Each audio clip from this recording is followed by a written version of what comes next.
Griffin steps up, slides to the left side. He's throwing for the end goal.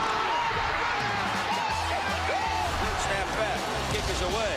But he missed it wide to the left, and the Trojans upset the fourth-ranked team in the country. First and goal in the second overtime. Barnett hands to Woody, up the middle, touchdown! As the Cyclones win it in double overtime. Last week, both Iowa State and Oklahoma were involved in two of the biggest upsets of the season. Iowa State took down the #2 team in the land. Oklahoma was stunned by Baylor. Today, both these teams play for their place in the bowl season. It's next on FX. These are the days you'll remember the rest of your life. The rest of your life. Here we go.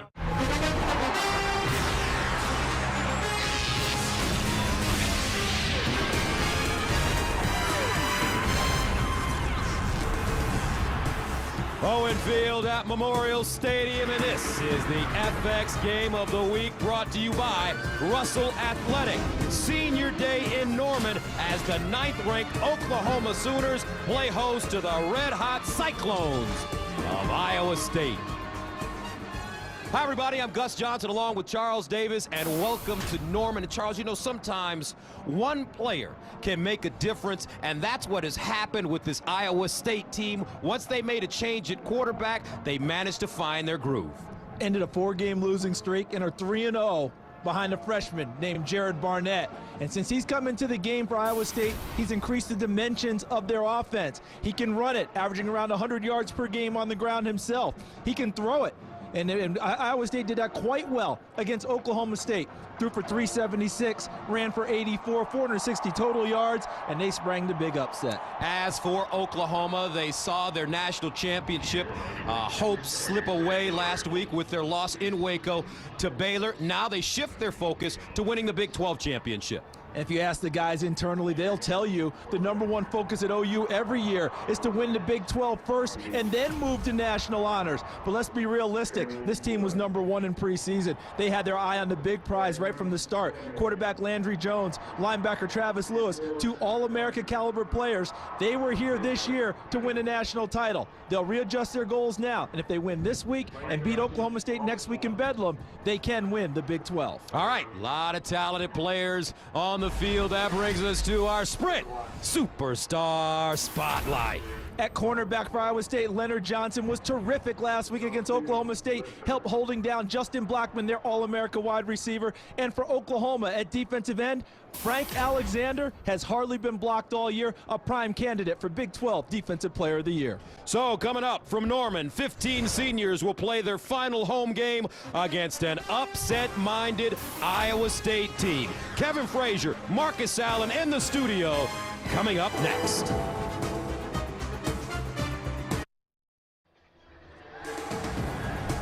Welcome back to Norman, where moments ago the #9 Oklahoma Sooners took the field.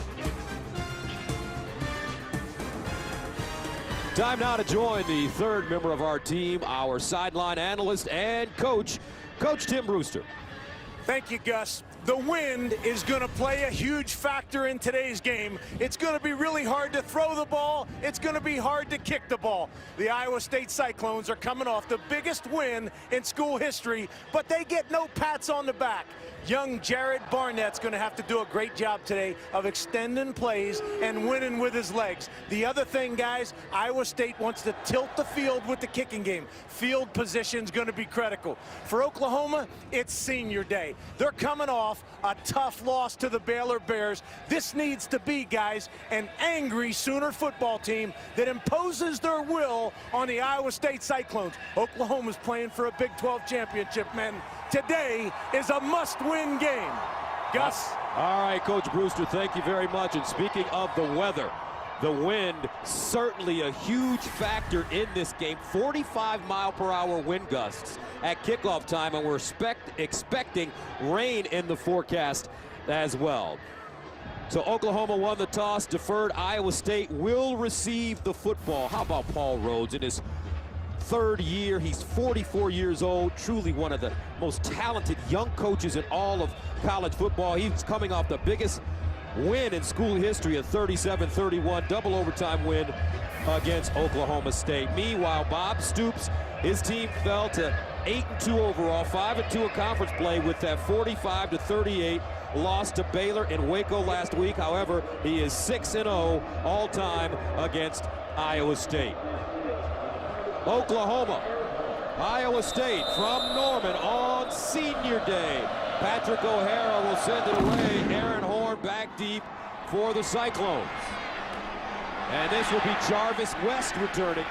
And West gets up to the 30-yard line before being brought down. And that brings us to our Chick-fil-A starting lineups. For Iowa State, they rank 44th in the nation in total offense, averaging 410 yards per game. And they need to provide help to the young quarterback. Coach Brewster referenced Jared Barnett. They'll do it with Kelechi Osemele, their left tackle, and Hayworth Hicks, their right guard, two of the better players in the Big 12. And running back James White is a complete running back. They think he's a three-down guy who can do it all for Iowa State. First down and 10 at the 30-yard line for Jared Barnett, James White, Jeff Woody, who had a huge game last week against Oklahoma State.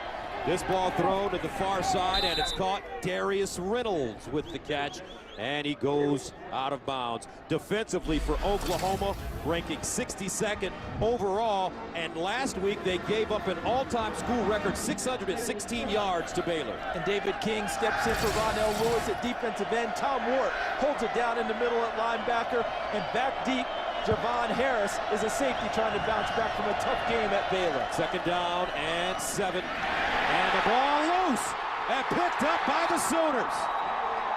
An early turnover. Frank Alexander ripping that ball out, and Aaron Colvin comes up with the full recovery. We said at the top of the show that Frank Alexander had not been blocked much this year. The defensive end, number 84, strips the football from White, the running back, and then Colvin wins the rush to the football, beating White to it after the ball's popped free. An early turnover forced by the defense of Oklahoma. Oklahoma has committed more turnovers than its opponents in 4 of the last 5 games. Last week against Baylor, the Sooners committed 3 and forced 0. So Landry Jones comes in and starts with the short field.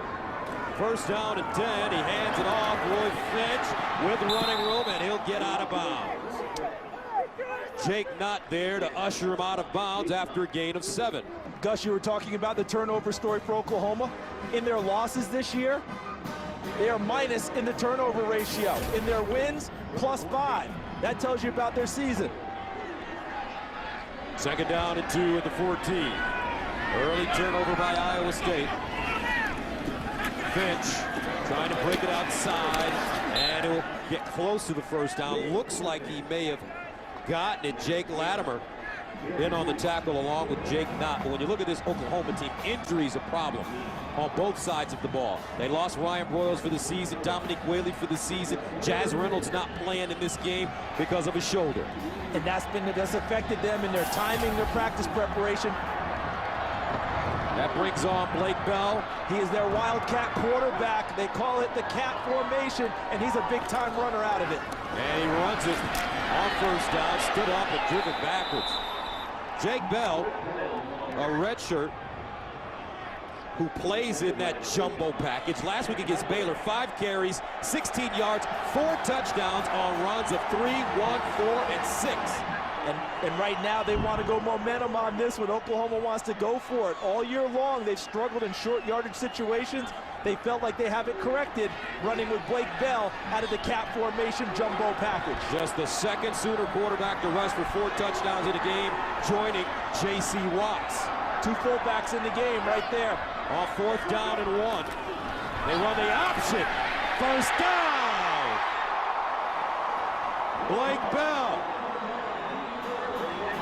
And sometimes you need a little something extra to inject some enthusiasm into your team. They struggled short yardage. They went to this package with Blake Bell. The short yardage struggles have gone away. As you noted, Gus, 4 touchdowns last week with his legs. A key big first down pickup early in the game by Blake Bell. Redshirt freshman from Wichita, Kansas. First down and goal. At the 6, Bell stays in there. And Bell lowers his shoulder and gets drilled. Nice looking tackle for Iowa State. Tafao the senior from San Carlos, California, and Landry Jones returns. I really like how they defended the last play. The defensive front for Iowa State gave no ground. Really, really nicely done. Defense coordinator Wally Burnham for the Cyclones had to like what he saw on that play. Second down and goal at the 6-yard line. Oklahoma trying to come up with points off the turnover. Finch, scat back, and he'll get inside the 5-yard line, but will not see Paydor as Jaquez Washington stops it. And we have not seen Oklahoma throw the ball much on this drive. The wind is behind them in the first quarter. If you're going to throw the football, this is the opportunity with the wind with you. And I think that that's what they elect to do on this play with Landry Jones. Third down goal at the 3. And Landry Jones lines up in the shotgun. Roy Finch next to him. Millard in motion, the fullback. Jones will let it fly. Jones, end zone incomplete. So Iowa State will take that as a win as Oklahoma forced to attempt a field goal. And coming right at you, Landry Jones looking for the window to throw the football, scanning the field. Finally, he's covered well, trying to find Finch, but A.J. Klein, number 47, terrific coverage. And Oklahoma has to attempt a field goal. Brings on Michael Honeycutt. Last week against Baylor, 1 for 1. He hit a 47-yarder. On the season, he's 15 of 18 with a long of 53 yards. This one from 20 yards away. And the Sooners are on the board. 11:15 remaining in the first quarter. And here comes the redshirt freshman, Jared Barnett, trying to lead this Iowa State Cyclone squad to their 4th straight win.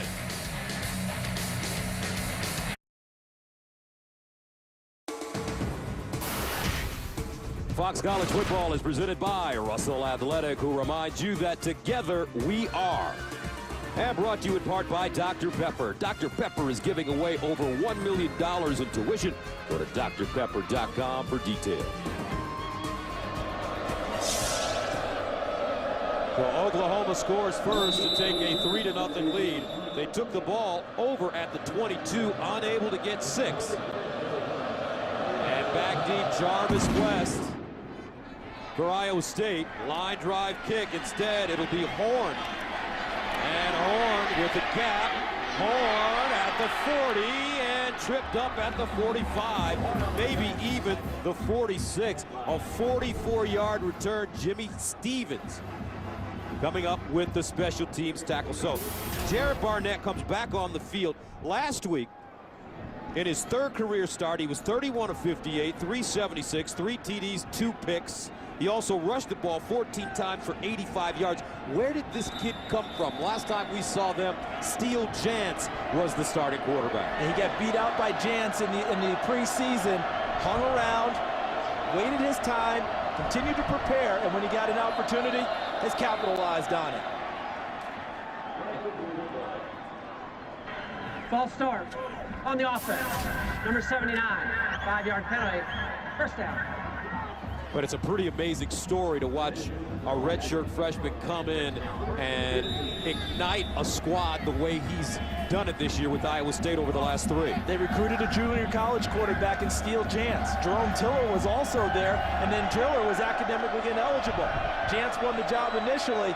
Barnett seems to will have it for the foreseeable future. First down at 15. And they hand it off inside Jeff Woody. And Jeff Woody will pound it forward. And there's Steele Jantz on the Iowa State sideline. Barnett faced with a 2nd down and 12 down at the 43.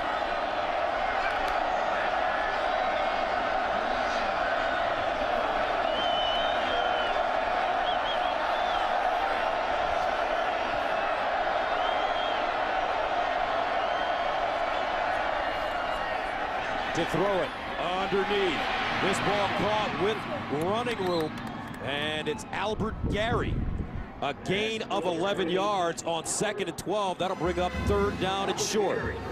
like what Tom Herman, the offensive coordinator, is doing early with Jared Barnett and throwing the ball because they're going into the wind. Short tosses. Woody looking for the first down, and he has it.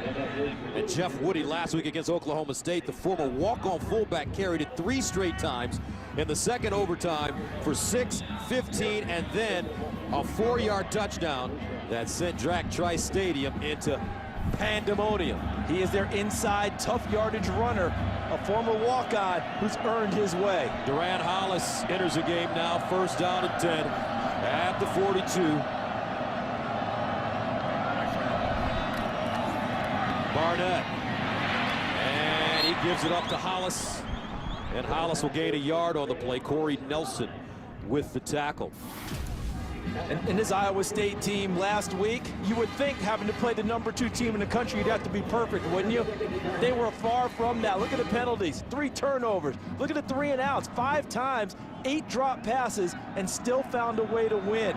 That tells you about the resolve of this team. It tells you about the confidence of this team, that they're not going to go away despite early errors like the fumble they had on their first drive. Second down and 9 at the 41. Low snap, handle, quarterback runs the football, Jared Barnett. And, you know, Charles, we have to say this, if the two of us are off our game tonight, you know, folks excuse us, because last night the fire alarm in our hotel went off, was it 4 times? Yes. From 1 o'clock in the morning on. Ironically, it was the same hotel that the Iowa State Cyclones were staying in. And hopefully the kids had on those headphones we see all the time and just listened to the music all night and never heard the fire alarms as us old folks did. Third down and 6 at the 38, and a flag. And a false start. False start. Offense, number 75. That's a 5-yard penalty. Third down. That's Hayworth Hicks, the senior. And it's already tough enough on a throwing down going into the wind. And I was down on the field in pregame, and that wind is gusting pretty strong. So as you're watching your television, that wind is in the face of Iowa State, coming directly at them. They're trying to throw the ball short and use their wide receivers' legs to pick up the necessary yardage. Third down and 11 at the 43. James White in the backfield next to Barnett. Barnett to throw. He's got a receiver and caught. Darius Reynolds holds on to the football as Fleming brings him down, and Iowa State continues to move the chains. And this is a really nice throw into this wind, because everything they've thrown before has been of the short variety. Now they stick it downfield, and Barnett puts it right on his receiver. That's a gain of 16. Barnett running the football, and he's dropped. Nice job by Tony Jefferson, sophomore from Chula Vista, California. No Ronell Lewis for this game because of a knee injury. The beast is not here. Remember our first game against Tulsa? We heard about Ronell Lewis and we saw it in action. He's going to miss at least this game and probably the Oklahoma State game with an MCL in his knee.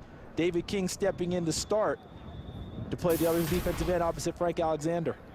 And the injured offensive lineman, Ethan Tufte. And we will see if he can make it up right after this. 3-0, Oklahoma. Well, next week, folks, 2 of the most storied conferences in college football culminate their seasons with 2 epic championship games for the first time in their history, and Fox Sports will bring them to you on back-to-back nights. The Pac-12 championship game is Friday, December 2nd, and the Big Ten championship game is Saturday, December 3rd. Both games are only on Fox Sports. Second down and 8 at the 25. 45-mile-per-hour wind gusts. Iowa State going into the wind.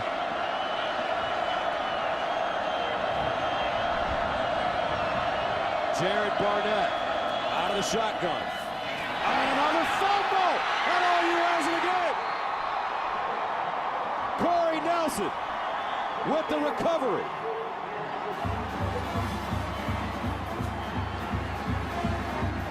The last one was a forced fumble. Frank Alexander popped it free. This one, I think, is a self-inflicted wound.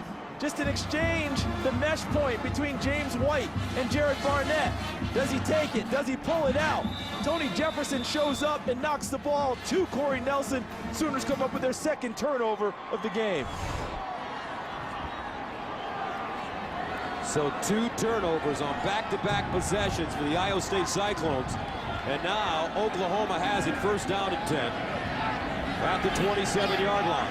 For Landry Jones, one of the most prolific passers in all of college football. And a first down, they hand it off. And some beautiful running by Brandon Williams, the freshman. And he'll pick up 11 yards on the play. This is the young man we thought we would see in the first game of the year. They brought him along slowly. Now he's getting more carries. Jones moving out of the pocket. And it's incomplete, intended for Kenny Stills. But with the injury to Dominique Whaley, the walk-on, you know, he broke his left ankle on the first play, week 8 at Kansas State, declared out for the year. Somebody has to get an opportunity to run the rock. And Roy Finch has been that guy in recent weeks. They worry about his size, but he's been toting it quite well, nearly 100 yards per game over the last 3 ball games. And now Brandon Williams gives him the size and the speed that they're looking for in that position. 6 feet, 192 pounds. Here's the handoff. Williams straight ahead. And he'll be tackled from behind by Jake Knott, a 5-yard gain.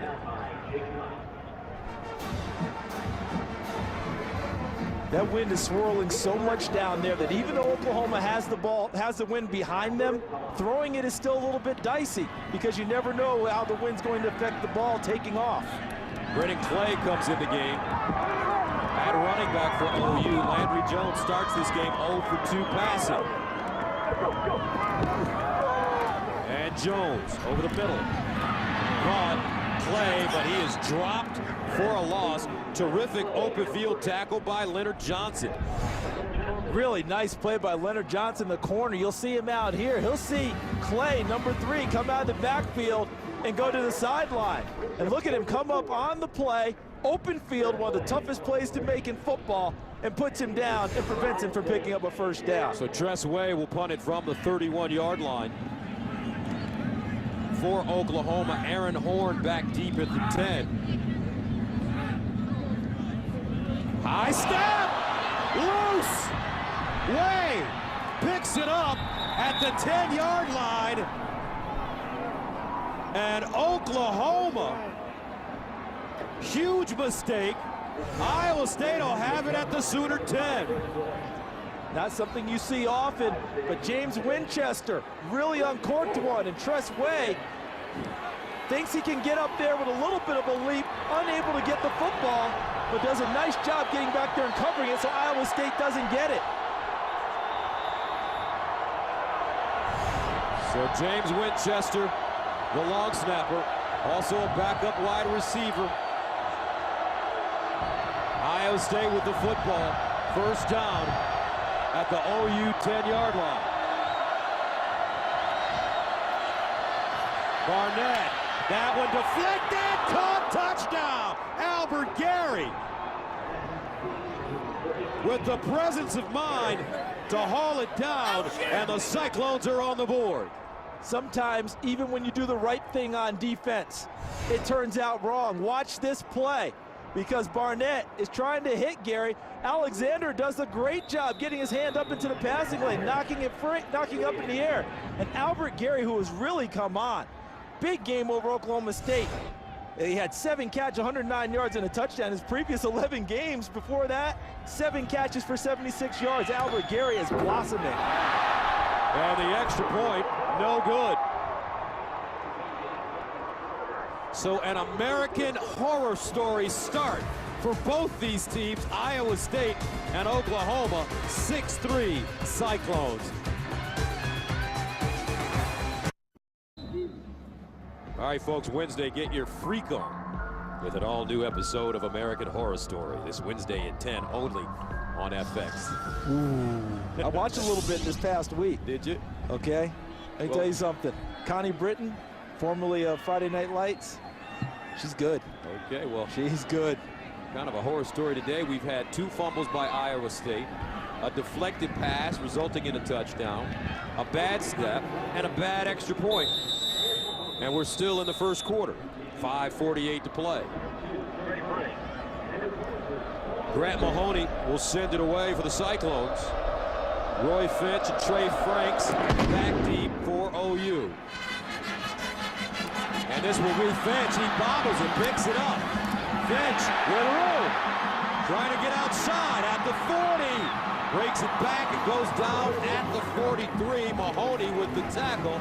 A 31-yard return. So let's take a look at the Chick-fil-A starting lineup for OU, ranking 4th in the nation in total offense, 3rd in passing. And you need a versatile offensive line to do what they do. Gabe Eichert started the season at guard, had to move into the middle to become the center when Ben Hayburn broke his arm. And Kenny Stills, a versatile receiver himself, now taking over the role of Ryan Broyles. First down and 10 at the 43. Roy Finch in the backfield. James Hanna in motion. Jones, far side. Caught. Stills goes backwards, breaks a tackle, and will get positive yardage. But it's always interesting to see these kind of offenses, what you run here in Oklahoma, and how would they play in inclement weather. And we're going to find out a little bit today. It's not a horrible day in terms of rain or snow, but the wind wreaking havoc. How will they do it, especially when they turn around and throw the ball into the wind as often as Oklahoma likes to throw it? 2nd and 4 at the 49. OU with the wind at their backs. Finch spinning, and he's tripped up in the backfield and will go down. Nicely done by Rumpelhammer. Stephen Rumpelhammer, the senior from Tulsa. Watch him in the middle. He's going to be working in here. Look at him. He gets chop blocked, gets back to his feet, and gets a big paw on Finch and puts him down. I'm really impressed with Iowa State and how they rally to the point of the football. And if they miss a tackle, there's always someone there to help clean up. 3rd down and 6 at the 47. And Jones steps up in the pocket, in trouble, over the middle, incomplete. Landry Jones put that one on the money, but DeJuan Miller with the case of the drops, and the Sooners will have to punt it away. It's a nice job by Landry Jones buying time in the pocket, slightly behind DeJuan Miller, unable to come back and get it. And to, as you would say, Gus, to help your quarterback and to help your offense, reach back and snatch it. Unable to do so on that play. So Tressway back in the game. The last time he was back there, the punt sailed over his head by James Winchester. This time a perfect snap. Left-footed punter away, gets it off, and he drills this one into the end zone for touchback. So Iowa State will have it at the 20, a 53-yard punt, a 33-yard net. I think that's where the wind probably hurt the punter a little bit. That looked like a perfect punt. And I think the wind helped sail it into the end zone because they were down there ready to down it inside the 5. Jared Barnett comes back in the game. Here's a young man that was ranked 27th nationally among dual threat quarterbacks at Garland High School, where he threw for over 2,100 yards. And the 1st and 10 line brought to you by Russell Athletic.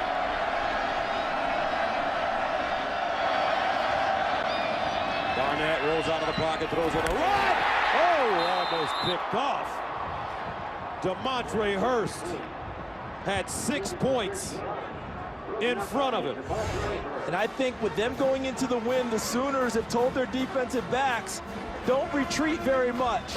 Going to be difficult to throw the ball deep against us. And DeMontre Hurst does everything correctly except catch the football. Barnett 5 of 6, 43 yards. 2nd and 10 of the 20. Jeff Woody in the backfield. And Barnett runs it. Nice move as he cuts. Frank Alexander trips him up.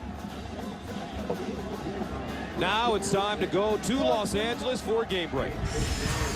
Gus, Ohio State and Michigan, and watch Denard Robinson because we were trying to figure out how would the Gus Johnson Rise and Fire ringtone app call this play. Denard, the big touchdown. By the way, the app's free. All right, Kevin, great job, by the way, with the Thanksgiving Day Parade in NYC. Had a chance to watch it. 3rd down and 4 at the 26. Barnett, he'll run it, bottled up, and taken down at the 25 by Tom Wart, the middle linebacker. And how about how Frank Alexander played this one. Watch him at defensive end. He squeezes, he rushes the pocket, and then watch him squeeze down the running lane. See, he puts the pressure, and as he goes, he squeezes it down. And as Barnett tries to escape outside, Alexander left him nowhere to go, and the Sooners get to him. So Kirby Vanderkamp stands at the 13. Kenny Stills back deep, and he signals for the fair catch and has it at the 41. A 33-yard punt. Great field position at the 41-yard line for Landry Jones and the Oklahoma Sooners. And Coach Brewster told us at the beginning that the wind would wreak havoc in the passing game and the kicking game when it's against you. We just saw that with Iowa State. A very difficult punt there gives great field position to Oklahoma to start their next drive. And Coach Brew, Oklahoma offensively looking like they're trying to get warm out there. Gus, they've got to take advantage of the win. This is a huge win by Iowa State in the first quarter, winning 6-3 right now. First down and 10 to the 41. Brandon Williams in at tailback. Jones, sideline. This time it is caught. DeJuan Miller. Nicely done in front of Leonard Johnson. A 19-yard pickup. And he went up and snatched it over the top of the defensive back, just ran a physical route and used his body to go up and get the football. Sooners quickly to the line of scrimmage. Play action, bootleg. Jones buying time, and he'll slide down at the Iowa State 35. 2:44 to play first quarter. Iowa State with the lead. You surprised the Cyclones have played this well, especially with Oklahoma having the football with the wind at their backs? Especially since Oklahoma couldn't cash in on 2 turnovers forced in the first quarter. I like Iowa State's grit and resolve, and they cashed in on the snap over the head of the punter. Second down and 5 at the 35. Here's a handoff. Williams. Whoa! He is gobbled up immediately. Jake Knott plugs the hole, the junior, and makes a stop. There he is, number 20. This is how you play linebacker against a play inside. Hole opens, he shoots the gap, meets the running back right at the line of scrimmage or a little bit behind it. Well done by the all Big 12 linebacker, Jake Knott. Oklahoma 0 for 4 on third downs. Third down and 5 now at the 35. Jones with time, slides, caught by his tight end, James Hanna. Hanna still running, and he'll pick up the first down inside the 20. On 3rd and 5, they get 17. Jaquez Washington, the safety, with the tackle. And OU wanted a wheel route with Clay out of the backfield, didn't have it, checked it down to Hanna, the tight end, and he runs through the tackle of Jeremy Reeves, number 5, before Jaquez Washington puts him down. James Hanna last week against Baylor, coming off his best game of the season, tying a career high with 4 catches for 91 yards. First down and 10 at the 19. Play action. Jones, incomplete, intended for Clay.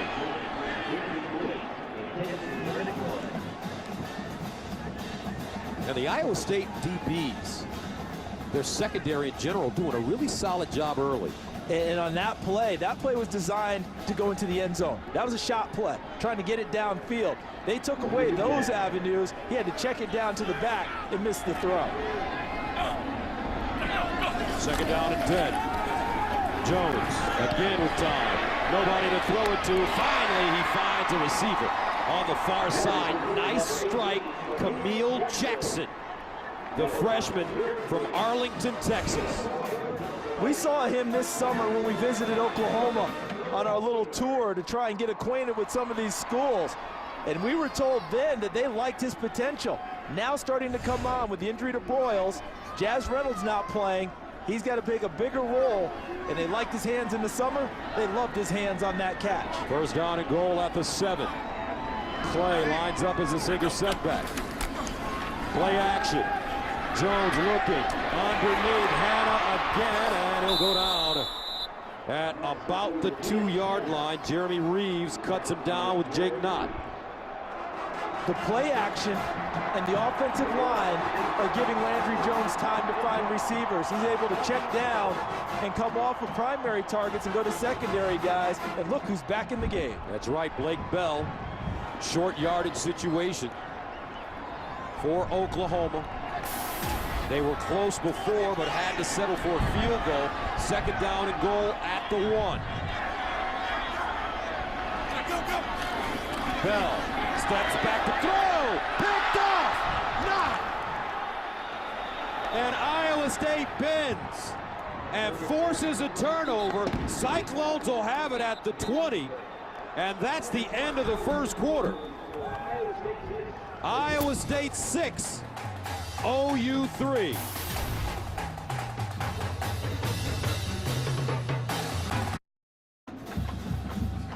Welcome back, 6-3. Iowa State with the lead as Blake Bell throws an interception in the end zone. And how about Coach Rhodes? It looks like Oklahoma State wasn't enough for him last week.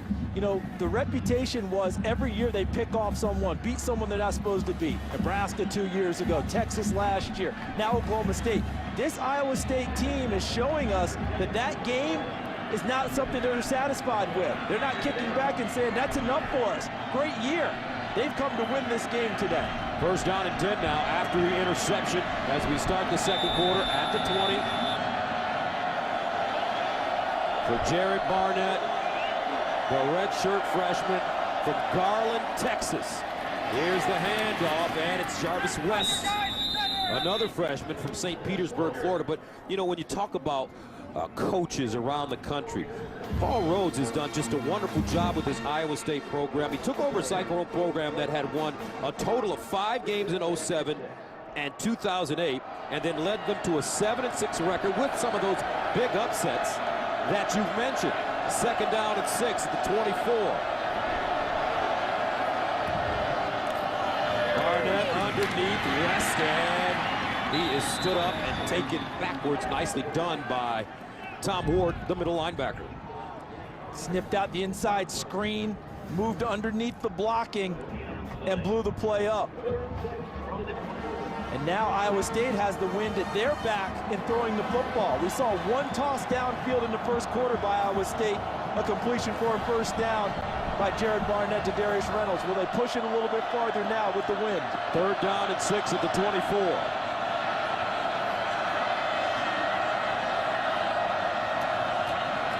Barnett with time, steps up. Oh, and he is tackled before he can get some momentum by Tony Jefferson. A loss of 2 on the play. And Iowa State will have to punt it away. You hear all the time about hybrid players. Tony Jefferson plays outside linebacker and also can play free safety. And you see the tackling ability. He can play near the line of scrimmage, reads his keys, and the coverage was excellent downfield. Barnett nowhere to go with the football, allowed Jefferson to make the play. Kirby Vanderkamp sends it away. Kenny Stills lets it take a bounce. And it will take an Iowa State bounce and keep rolling all the way to the 21.5. A 56-yard punt. 6-3, Iowa State. Landry Jones has to get the OU offense going. Welcome back to Norman. 13:05 to play in the second quarter. Iowa State on the road with the 6-3 lead as Landry Jones comes back on the field against Baylor. Jones threw for 447 yards, no touchdowns and an interception. First time in 25 games without a passing touchdown. First down and 10 at the 21. Play fake, Jones over the middle and caught. Miller in traffic, and he'll get up to the 40-yard line, a 20-yard gain. Gus, he must have heard you. Remember when you got on DeJuan Miller and said, you got to catch that one? The one that was behind him a little bit? Look at this. Behind him a little bit, he turns and makes the catch. Inspiration. And DeJuan Miller comes through for the Sooners on a nice throw by Landry Jones through the wind. Earlier during the season, Coach Stoops wanted DeJuan Miller to be more competitive with his body, and we're seeing that over the last couple of plays. Kenny Stills on the slant gets it to the Iowa State 45. Washington with the tackle. Now here's a man that's competitive with his body. Kenny Stills can go up and make any type of a catch. Great body control and a good amount of strength too. Jones dancing out of the pocket, throws a looping pass, and DeJuan Miller comes up with the reception. Landry Jones with nice touch on that football. I wonder if that was a little bit of the win there, Gus, with because about how looping it was. I thought he wanted to come out there and really line that one up, and it ended up sailing on him a little bit. DeJuan Miller came back and got it. Jones now 9 of 13, 104 yards. He's finding his rhythm. Second down and 2 of the 36. Second man through, Miller. And Miller will pick up the first down.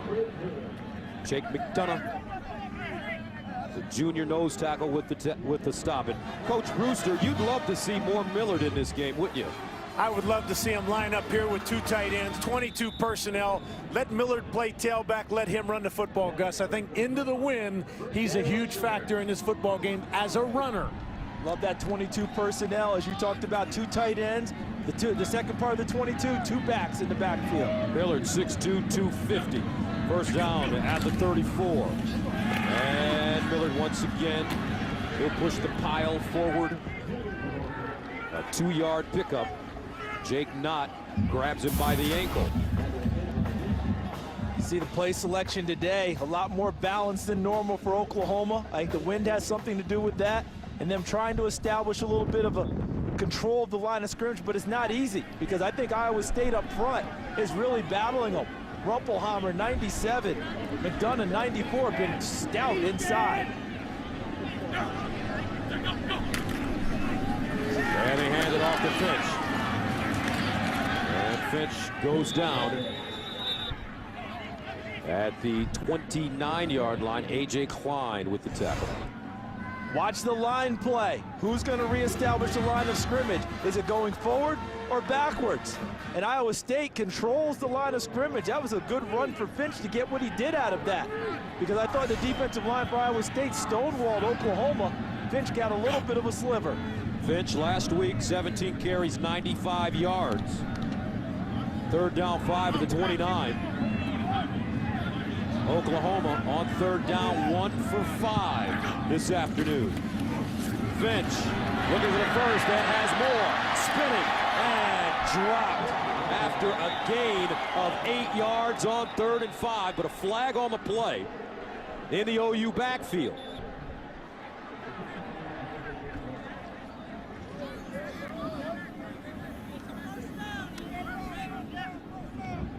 After the play, personal foul, unnecessary roughness, number 59, 15-yard penalty, it's first down.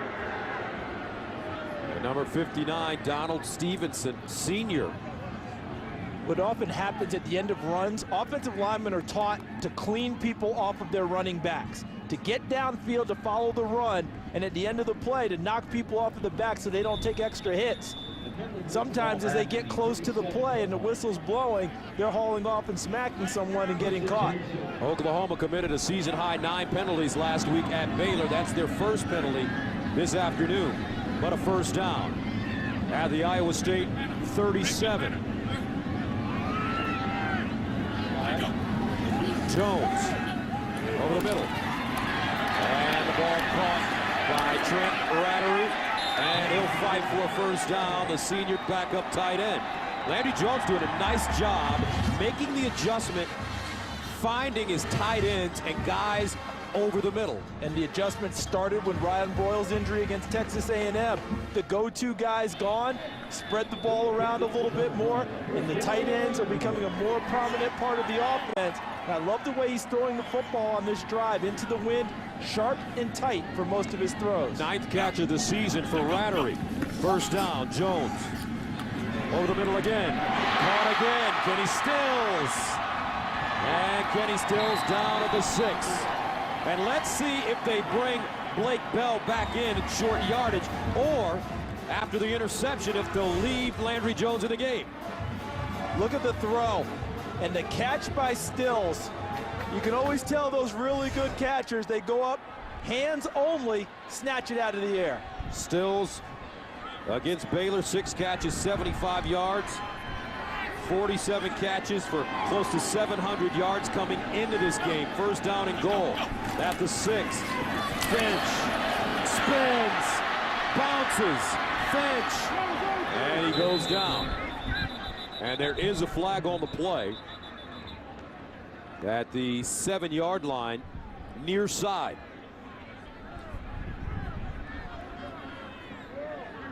Offside on the defense. Number 94. Half the distance from the goal. First down. That's Jake McDonough. Just trying to cozy up to the line of scrimmage. There's McDonough, 94. Ball's in here. He's probably so close to the line, his head probably across the line of scrimmage. That's what he's called for because he didn't jump. So first down and goal now from the 3. And as you noted, would they bring Blake Bell in or would they stay with Landry Jones in this situation? After the last time with Bell's interception, they stayed with Jones on the field. And some confusion. Timeout. Oklahoma. And Oklahoma will call a timeout. 8:17 to play, second quarter. 6-3 Iowa State. Sooners knocking on the door.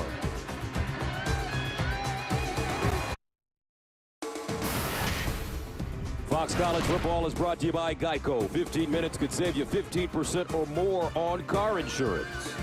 And by Dodge. Visit your local Dodge dealer today.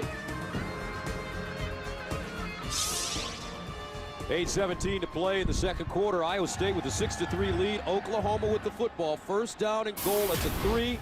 And Oklahoma has had a good scoring percentage in the red zone, 91%, but the Sooners have scored TDs just 64% of the time. 0 for 2 in the red zone today as they bring Blake Bell back into the game.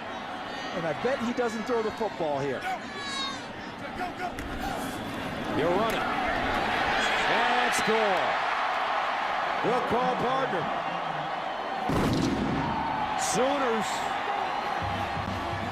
put 6 on the board and make it a 9-6 game. This is just power. I mean, 2 fullbacks leading.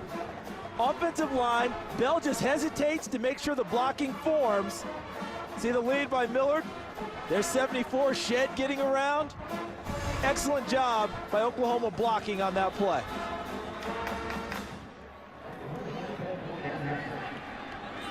So Michael Honeycutt comes in to attempt the extra point.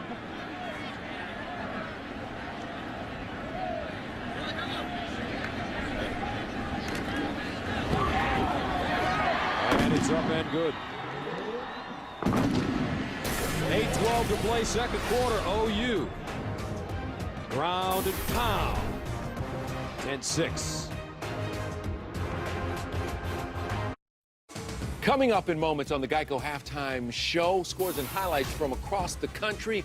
But Marcus, now I got to ask you, what's going on with the Sooners? They don't look like the Sooners. Well, it's still got a lot of time in this half, but you can't take them lightly. All right, yeah, you cannot take Iowa State as a different team. Yeah, Jarrett Barnett has changed the game. All right, let's go back to Gus. Thank you very much, Kevin. And I think part of what the guys are talking about, too, is energy. This Oklahoma Sooner team lost last week, so the national championship seems out of reach. There's not the normal Sooner crowd here today. On a blustery day, Thanksgiving, students aren't here. So the same normal energy you get here isn't there. So Oklahoma's got to manufacture that on their own, playing an Iowa State team that's inspired.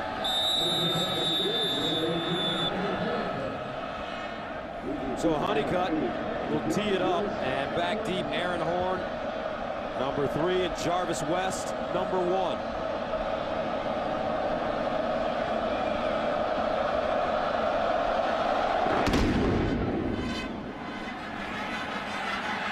Ball takes a bounce, picked up by West.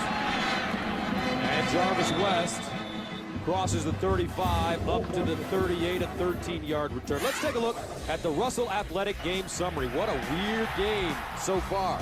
Tough start. Frank Alexander popped one free. Colvin falls on it. Oklahoma gets a field goal. And then another nice drive by Iowa State. A fumble. They pick it up. And then they turn around and snap it over the head of the punter, and Gary ends up with a touchdown from Barnett.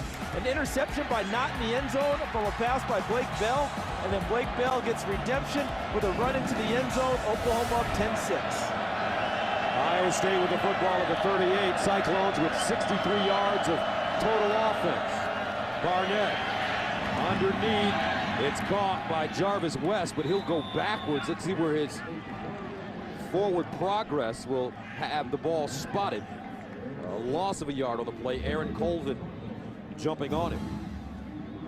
I think Iowa State would love to find a one-on-one matchup and take a shot downfield with the wind at their back. It seemed to me on that play with Barnett's faking action, they wanted something deeper, and he had to come back and go to the check down back to his receiver. 2nd down and 10. And they hand it off to Hollis with running room, and he'll spin. Colvin grabs him, but it should be a 1st down for Iowa State. I just wonder if Hollis had just kept going in the gap he was in and not cutting it back. He might have picked up more yardage. 1st down.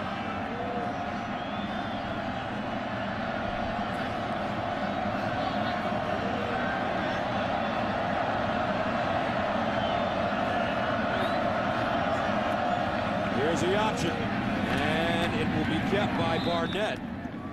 And he'll pick up 3 on the play as Jamel Fleming there to stop him.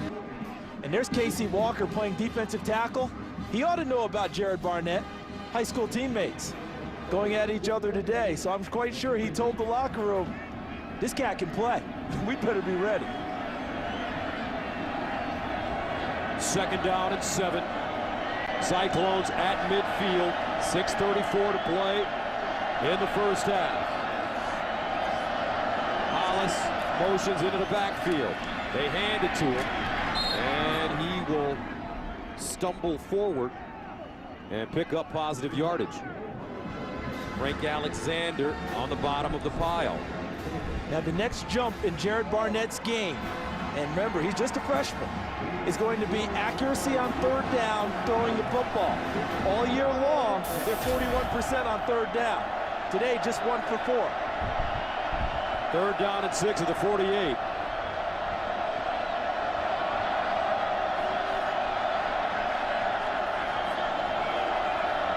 Cyclones need to go to the 42 for a 1st down.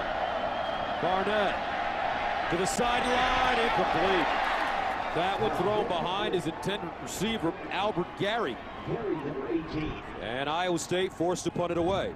And probably Jared Barnett exhaled with relief that it was just an incompletion, because watch the number of red shirts around Gary. He's surrounded. You talk about double coverage between Jefferson underneath and DeMontre Hurst over the top. Fortunate that it was an incompletion and not an interception. Kirby Vanderkamp punting for the 3rd time at the 38.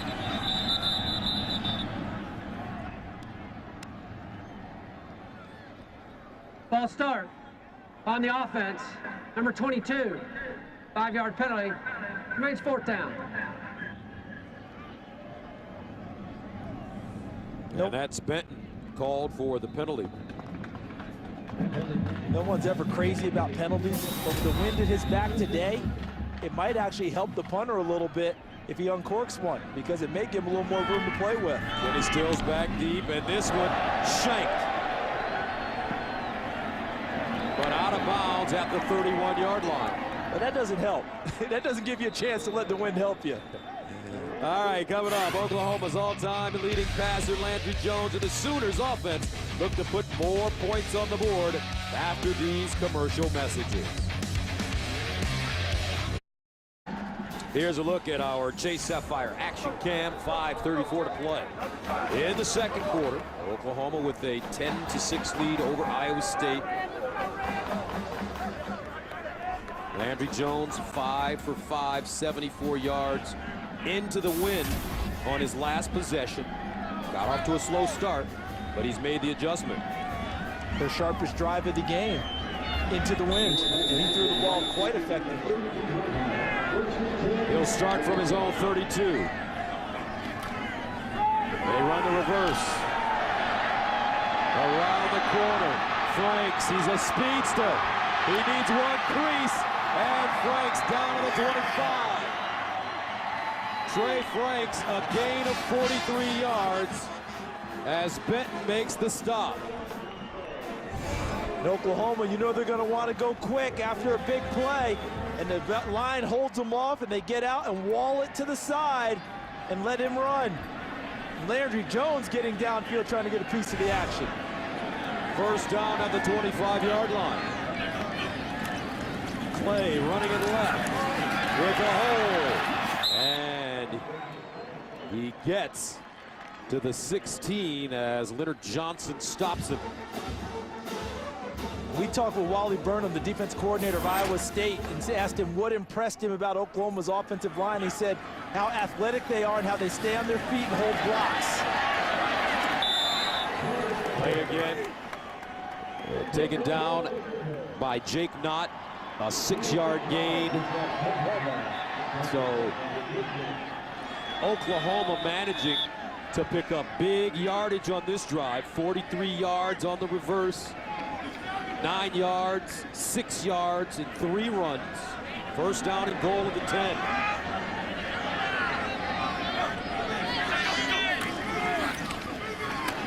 Pitch. Smelling the end zone. Dives. And he's down at about the 1. Taryn Benton stops him. Watch Shed folding around. Look at the block and the hole he helps provide. Quarterback sneak by Landry Jones.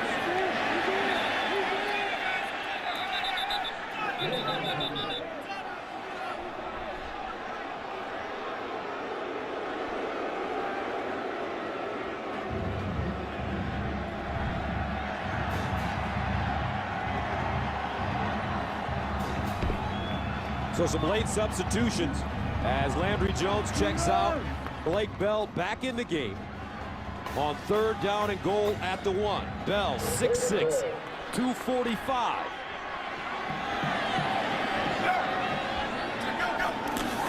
And he runs it. Touchdown. Second touchdown of the day for Blake Bell. Play callers with no ego always get my attention. Josh Heupel, and what I mean by that is just because it worked once or you ran it doesn't mean you shouldn't go back to it again. This is the exact same play call as the previous touchdown. Fullback's leading, power set with the quarterback, and he barrels in. Josh Heupel goes back to what works. The Tim Tebow effect, Charles. So many schools have seen how effective things can be if you have a big, strong quarterback that can power his way into the end zone in short yardage situations. Josh Heupel knows it.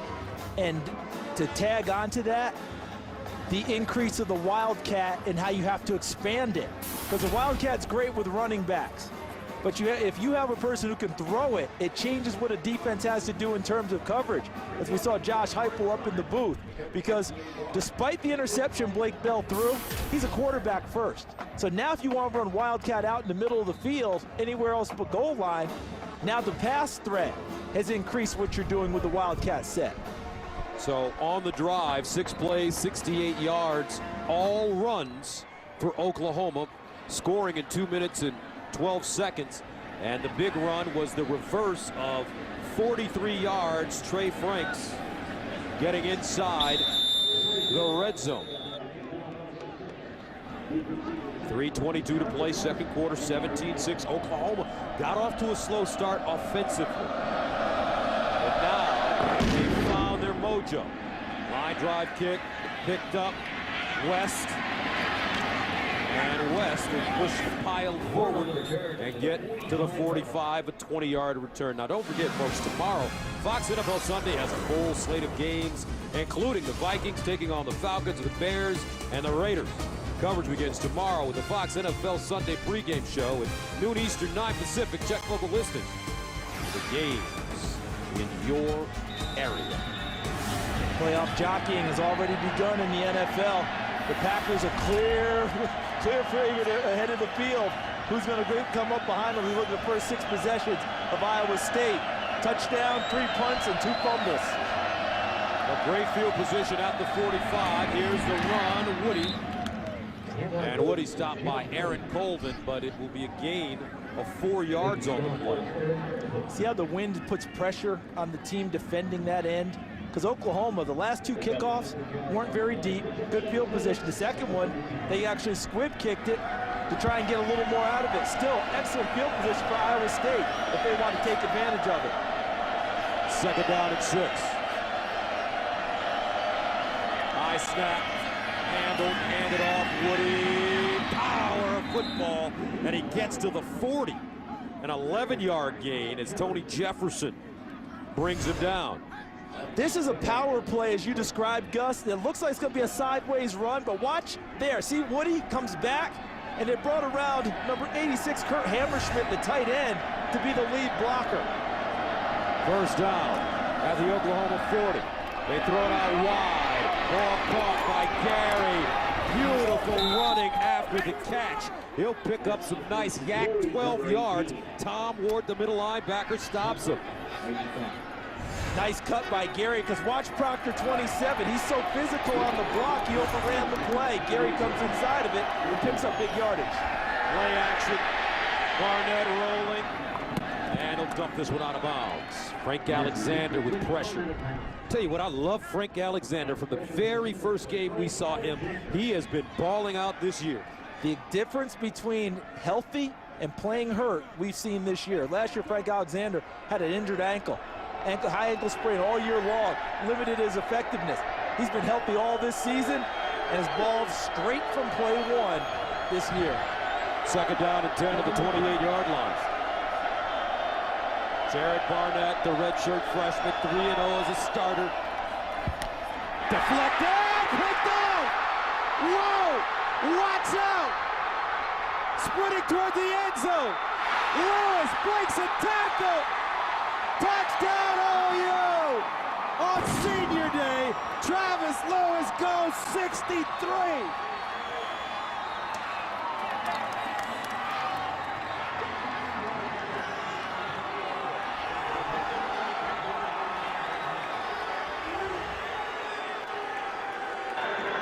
During the return, illegal block in the back.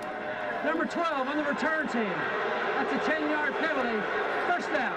Wow, and we'll come back. Jamarcus McFarland wearing 12 this afternoon. Normally number 97. Wearing it in honor of Austin Box, their teammate who passed away last May. Tom Ward, number 21, bats the ball in the air. Another tip pass by Oklahoma. Lewis picks it off and appears to take it the distance, but there's the block behind him. Number 12 out, Jamarcus McFarland with a clip in the back, and that brings it back. And really, it seemed to be an unnecessary one. Lewis ahead of the field.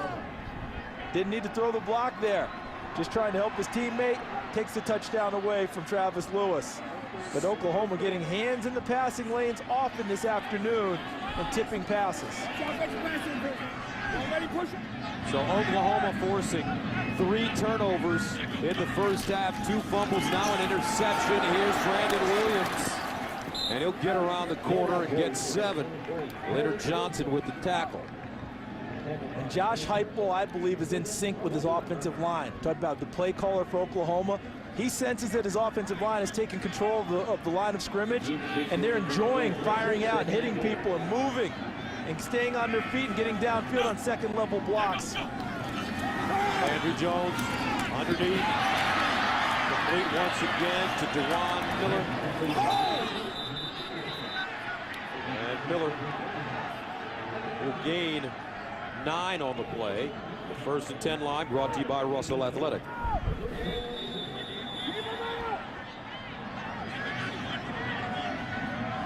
.122 and counting, Oklahoma with 2 timeouts left. False start. Offense. Number 61. 5-yard penalty. 1st down. And that's Ben Abram. Former starting center, broken arm, came back, is playing center and guard now for Oklahoma. See the penalty situation. There's a lot of action going on behind him. Hard to stay in there that long. Landry Jones on 1st and 15. Firing, looking for Finch out of the backfield, and that one thrown low. Good pressure by the Cyclones. It's hard to get to Landry Jones, isn't it? It really is. He gets rid of the football well. Offensive line helps protect him quite well, and they've got good backs in pass protection. And Roy Finch, Brendan Clay, they're really good at pass protecting with their quarterback. Second down and 15 at the 33. Landry Jones all day to throw it. Over the middle. Finch turns the corner. And it'll get out of bounds. A lot of hard hitting going on the field this afternoon as Roy Finch gains 12 yards. So watch Finch 22, top of your screen, shallow cross, puts the football on him, gets away from the tackle by Naughton. Look to your screen there. Nice job by Kenny Stills, number 4, coming from the sideline to help out with a block. Third down and 3 at the 21. Finch, the single setback.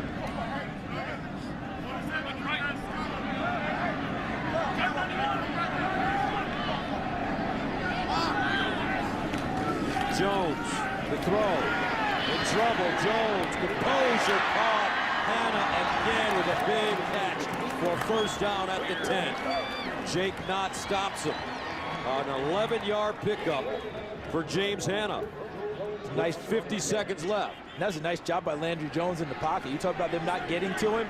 Excellent job using his feet to find the throwing lane. First down and goal, Stills! And he can't hold on, incomplete. Back shoulder throw. Then he had to dig that one out of the turf.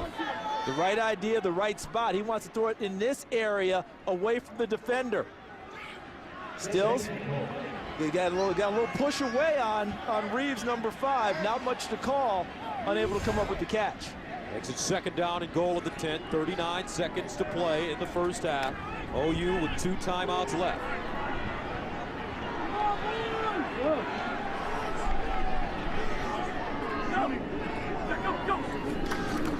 Jones steps up. Oh! Wow. C.J. Morgan had 2 hands on the football, but couldn't hold on. And if this was an interception, to me, this goes on Landry Jones. Look at the ball placement. Look where it is. A little bit behind him. Possibly Stills could have pulled it in, but his momentum's going in the other direction. That's on his back hip, not to his front side. And Morgan doesn't come up with it. One more chance. Third down goal at the 10-yard line for OU. And the Sooners will call a timeout. Second charge timeout. Oklahoma. That's a 30-second timeout. But don't forget, coming up at the half is the Geico halftime show with Kevin Frazier and Marcus Allen. They'll have top 25 scores and highlights and a Big Ten championship preview. That gets decided today. Wisconsin hosting Penn State will decide one side of the bracket. Michigan State sitting around waiting to find out who will be their opponent in Indianapolis on Saturday.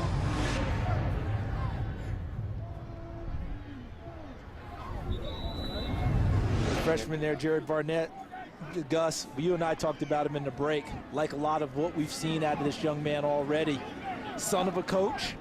So you know that he's been raised in this game, the discipline. He talks all the time about after games, mom hugs him, and dad wants to go over what we need to work on. He's responsible, though. I'm sure his father would tell him for 2 turnovers in this first half. He threw an interception and also the exchange on the handoff, his responsibility.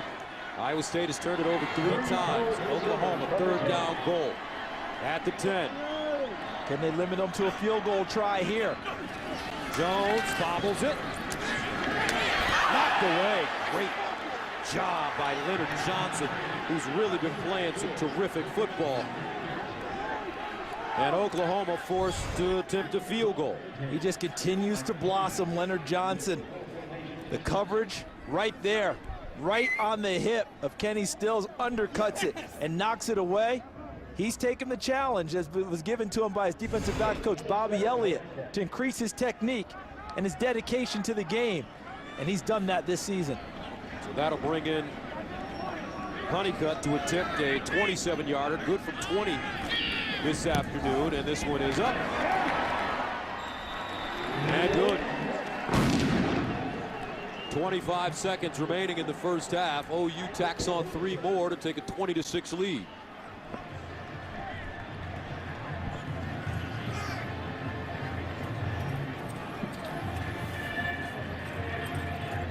If you're Iowa State right now, with the way the kickoffs have been into the wind, if you're Tom Herman, the offensive coordinator, you're saying to yourself and you're saying to your quarterback, Jared Barnett, you might get a few shots at throwing this thing downfield before this half is over.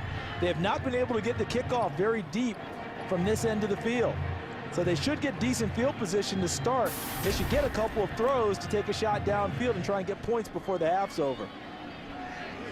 Love the run the OU Sooners are on right now, 17 unanswered. As you noted, partner, a little bit of a slow start offensively, but amazingly enough, when they switched it over and start going into the wind, things picked up for the offense.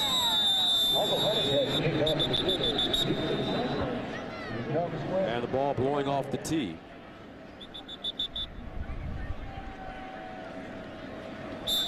Honeycutt. Looks like Bob Stoops finally found the kicker he was looking for. Yeah, Jimmy Stevens started the season as the kicker, had a leg injury. Honeycutt jumped into the breach and has kicked awfully well this year. Coming into this game, Honeycutt was 15 for 18 and has tacked on 2 more field goals today. This one caught up in the wind and loose. Oklahoma has it. Wow. Charles, did you see the wind take that football? We've noted the wind all game long. Now we saw a graphic example on that play, how the wind played tricks. And look at where Iowa State would have had the football.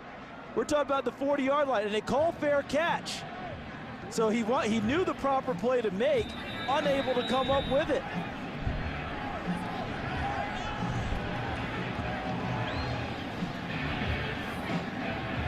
Looked like Jevin Miller, number 55, calling the fair catch, unable to come up with the football. Oklahoma with 1 timeout left at the Iowa State 41. Let's see if Jones takes a shot. He does.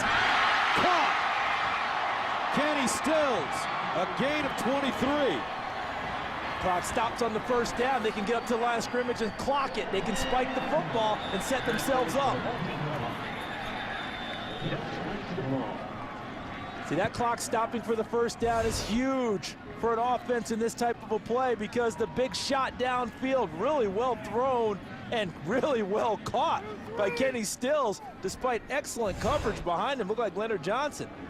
And so with that play, clock stops to set the change. Oklahoma did a nice job running up and spiking the ball to save some time. Stills with 4 catches for 63 yards in the first half.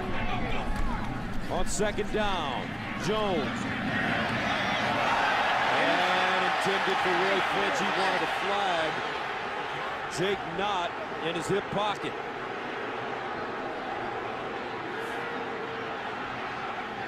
Yeah, they're chirping about it, but the field judge, Randy Smith, was right on the play and saw it as 2 guys fighting with each other. So I think Oklahoma has time for 1 more shot at this thing. Remember, they have a timeout. So they know what they're playing with here. They've got time. Don't take the sack. They have time for 1 more shot. Trips at the top of your screen. Jones dumps it off and incomplete. Finch, the intended receiver, with 6 seconds to go, and they'll bring on Honeycutt. That's a nice job to me by Iowa State after the first big play and the momentum play on the pass by Landry Jones of shutting it down and forcing a field goal attempt. Michael Honeycutt, the redshirt freshman, at one time was ranked by one of the services as the 17th best kicker coming out of Pierce High near Dallas. He's already nailed 2 from 20 and 27. This will be from 36 yards away. First timeout, Iowa State, 30-second timeout.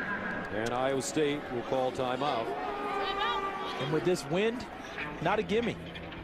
You know, we saw it on the kickoff, how the ball fluttered around if the wind catches it. So this is not a chip shot from 36 yards. Fellas looking pretty smooth there, aren't they? Yeah, they look pretty good. And how about Kevin? You talked about him doing the parade yesterday, and then back to LA, work today. Hard-working man, and that wind causing some problems for both teams in the first half.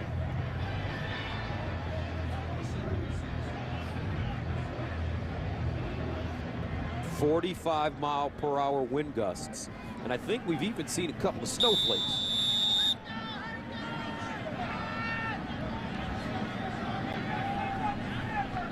So Michael Honeycutt from 36 yards away. Good snap, good hold, and a perfect field goal. Honeycutt 3 for 3 in the first half, and that takes us to the end of the half with the score: Oklahoma 23, Iowa State 6.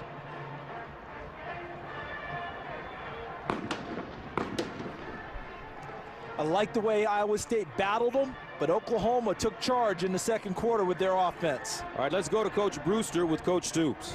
Coach Stoops, you took momentum of the game in the second quarter. What were the keys that you took momentum? Well, obviously the turnovers make a huge difference. Playing good defense and offense, our better drives have been into the wind. Landry's throwing the ball really well into the wind. Coach, how much of a factor is the wind in your game plan today? Oh, listen, we're kicking and throwing the ball. We're talking about it all the time. What we can manage, it's pretty tough. Thanks a lot, Coach. Jim, thank you. All right, it's halftime here in Norman with the score 23-6. Oklahoma will have the football to start the second half. We'll send you to Kevin Frazier and Marcus Allen in Los Angeles. The Geico halftime show after these messages.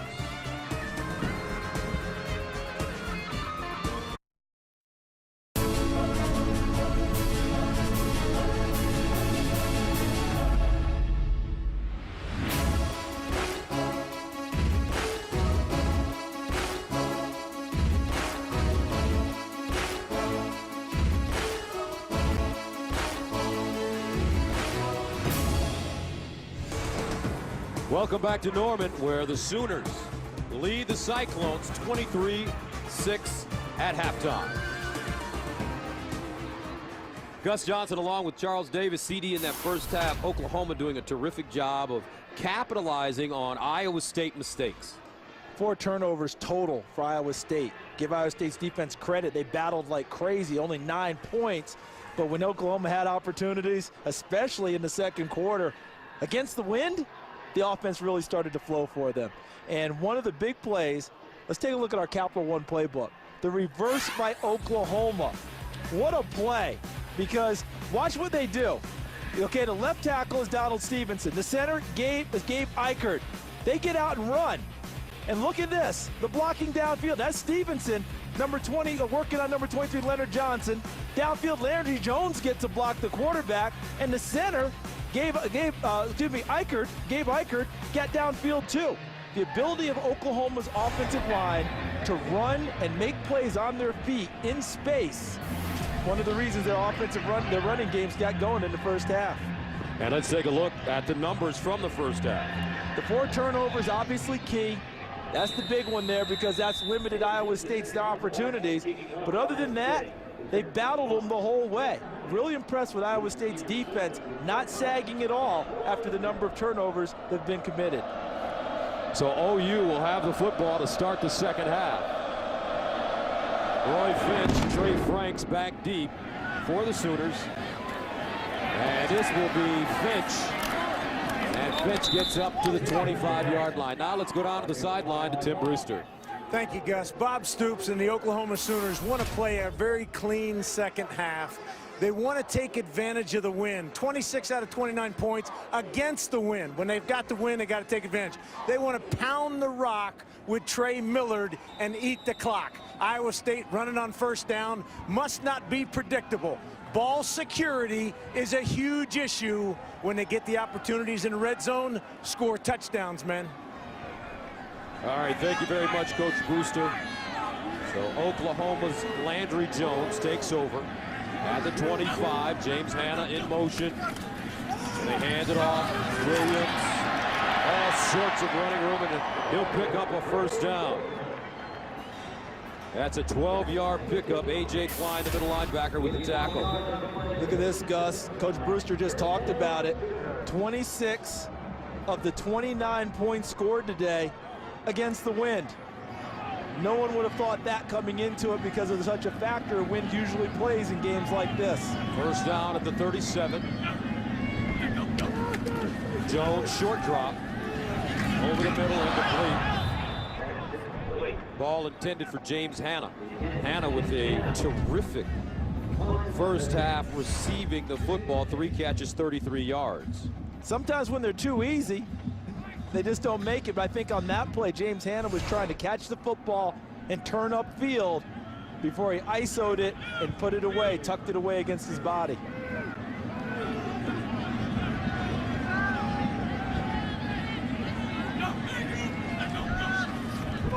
Jones underneath once again, and it's DeJuan Miller close to a first down. Looks like he has it.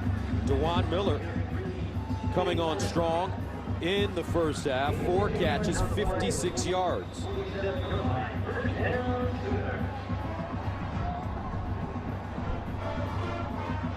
And they give him the first. They have the wind here if they want to take the shot downfield. 1st and 10, able to run the ball. This might be a time for play action and take it. Play action. Jones going for everything. Miller with a step and a flag. This is going to be pass interference against Jeremy Reeves. Or will it be? He's celebrating like it's offensive pass interference. Pass interference, offense, number 24. That's a 15-yard penalty. Repeat, first down. Isolated, 24 in red, 5 in white, hand fighting with each other. That's one of those plays that oftentimes the flag stays in the pocket because both of them are hand fighting with each other. Very rarely do you see the offensive guy called for the push-off, but if the call is made correctly, did you see that last one on the inside as he tried to push to go for the football? That was probably the one that drew the flag. So first down and 25 to go as they back Oklahoma up to their own 32-yard line. Landry Jones setting up a screen and incomplete. Finch, the intended receiver. And Jones under pressure. Landry Jones rarely sacked this year. Oklahoma leads the nation, having allowed just 6 sacks. Conversely, on the other side of the ball, the Sooners are number 3 in the nation with 36 sacks, led by Frank Alexander's 8.5. Second down and 25.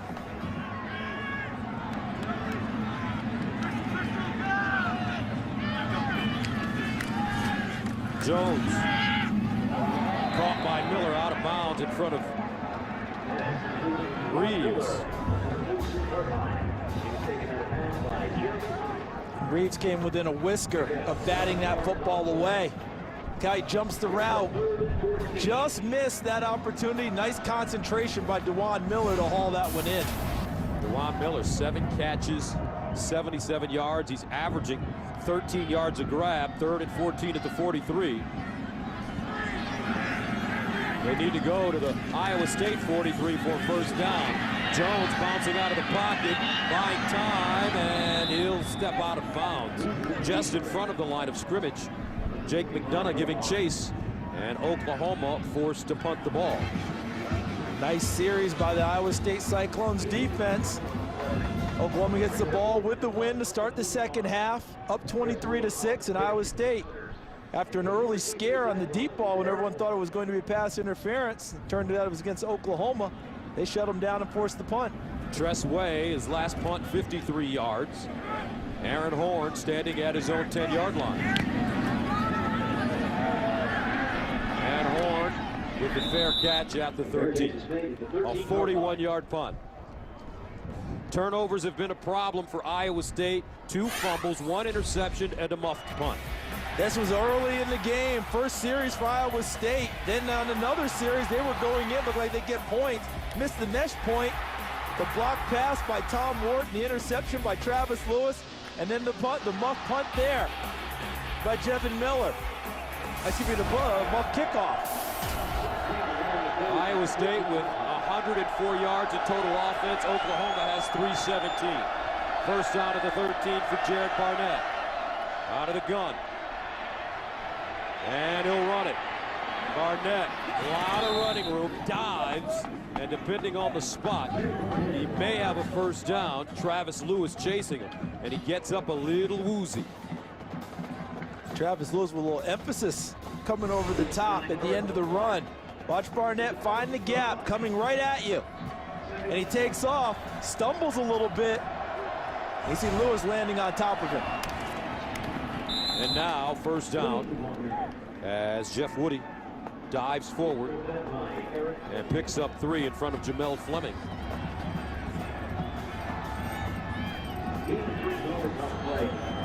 What a year it's been for this Iowa State squad. It's been one of those up and down type seasons. 6-4 conference play, 3-4 in the Big 12.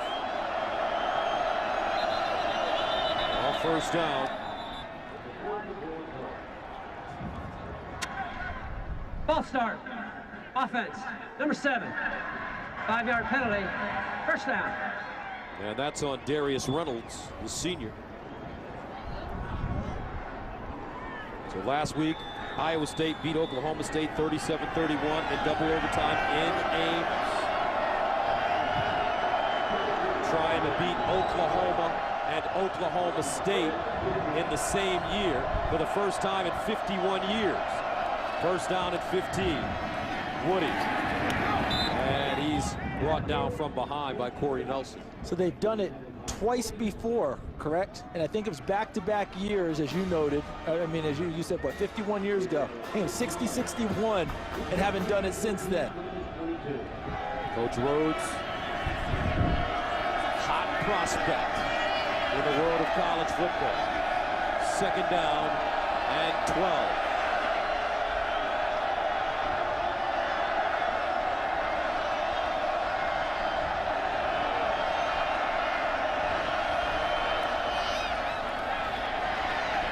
They'll go for a long ball, and it is incomplete. Barnett toward the far sideline for Darius Darks, but he couldn't haul it in. We keep talking about this wind, but both quarterbacks have shown enough arm to cut through the wind with sharp passes. That was not a bad throw to Darius Darks, just unable to come up with it. Third down and 12 at the 23. They need to go to the 35 for a first down.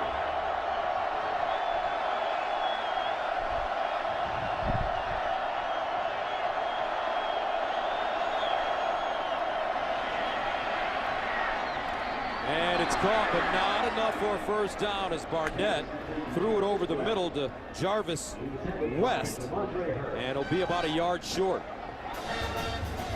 Really nice catch by Jarvis West, but the tackling was there for Oklahoma. They knew where the sticks were in terms of playing defense and reacted, rallied, and did not allow him to turn upfield, catch the ball, and get his feet down. It's a good tackle by Hurst to put him down, forcing the punt by Iowa State. Fourth punt of the afternoon for Vanderkamp. And this one gets caught up in the wind and goes out of bounds. Let's see where they mark the football. Oklahoma will have it at their own 40. 26-yard punt.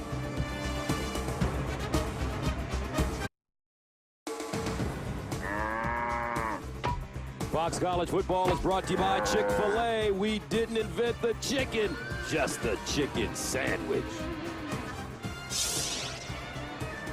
Welcome back, 23-6, Oklahoma with the football and the lead at the 40-yard line. And our first and 10 line brought to you by Russell Athletic. Landry Jones, 17 of 30, 209 yards. No touchdowns, no interceptions. Finch running, slicing, Finch. Beautiful move, and he gets to the Iowa State 40, a 20-yard gain. Jaquez Washington stops it. Look to the left side. Just rolled through that one. Got a night that help from Stills downfield. Jones rolling out of the pocket on first down, and Finch knocked out of bounds. You got to give this Oklahoma offensive line a lot of credit for the way they've been run blocking this afternoon.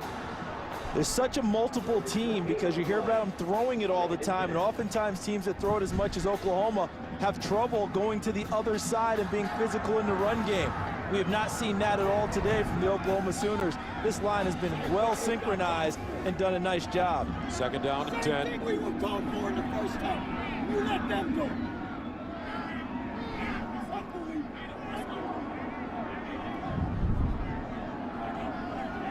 And Jones under pressure. Over the middle, caught. DeJuan Miller, after dropping a ball that would have been a difficult catch early, he has really played some very good football. And Landry Jones got rid of the football with no one to protect against Jake Knott, so he became his own blitz relief pressure by making sure the ball was out of his hands and getting it downfield. Now they bring Blake Bell into the game with the ball at the 31. They haven't gotten into the red zone yet. Third down, 1 at the 31. Bell runs it, and he'll get back to the line of scrimmage. Why do you bring him in, Coach Brewster, and you're not in the red zone yet? Well, again, it's a short yardage situation, Gus, and they feel like they've got an opportunity, a good opportunity, to make the first down with Bell as a runner. That is their power package, what they've done best in short yardage, and it's also an expansion of what they're going to want to do later with him. Out in the field, fake the run and throw it. They're going to go for it on fourth down.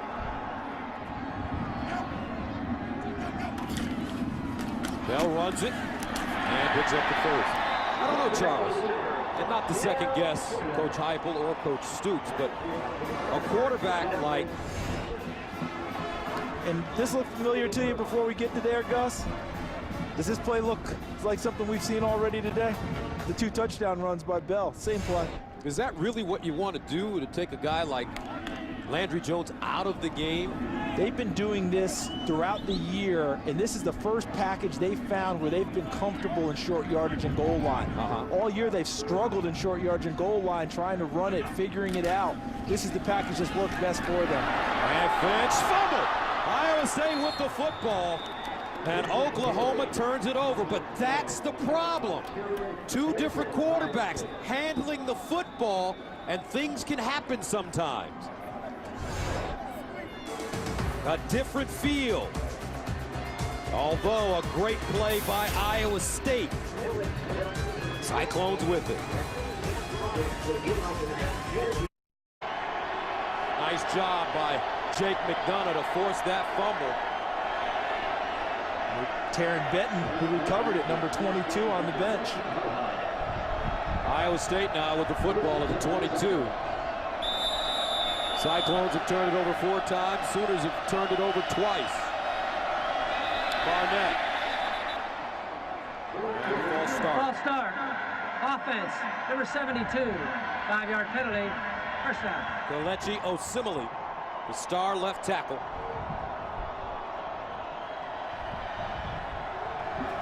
See, this is what hurts your offense when you're starting 1st and 15, deep in your own territory to begin with, going into the wind, so it's tougher to throw the football, getting way behind the chains on first down. At the 17.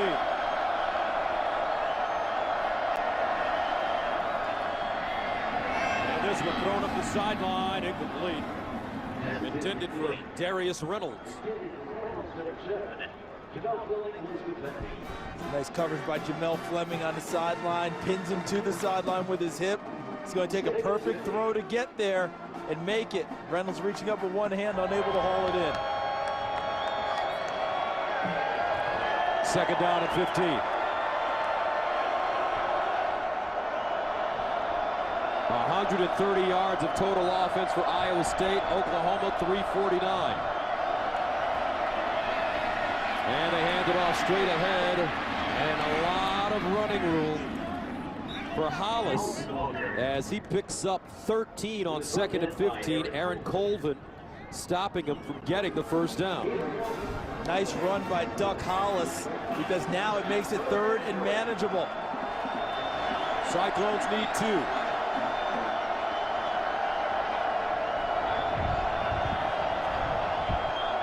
Let's see if Barnett elects to run the football. And they hand it off, and Woody pushes the pile and picks up a first down Tom Ward finally stops him. So Iowa State will get a fresh set of downs. He's a tough, hard-nosed kid, isn't Yes, he? he Jeff is. Woody. He's the type of kid everybody wants on a team. A former walk-on who's earned his way and gives them the tough yards inside and will forever go down in Iowa State lore with that touchdown against Oklahoma State, knocking off the number 2 ranked Cowboys. First down and 10 at the 34. 7 carries, 33 yards for Woody.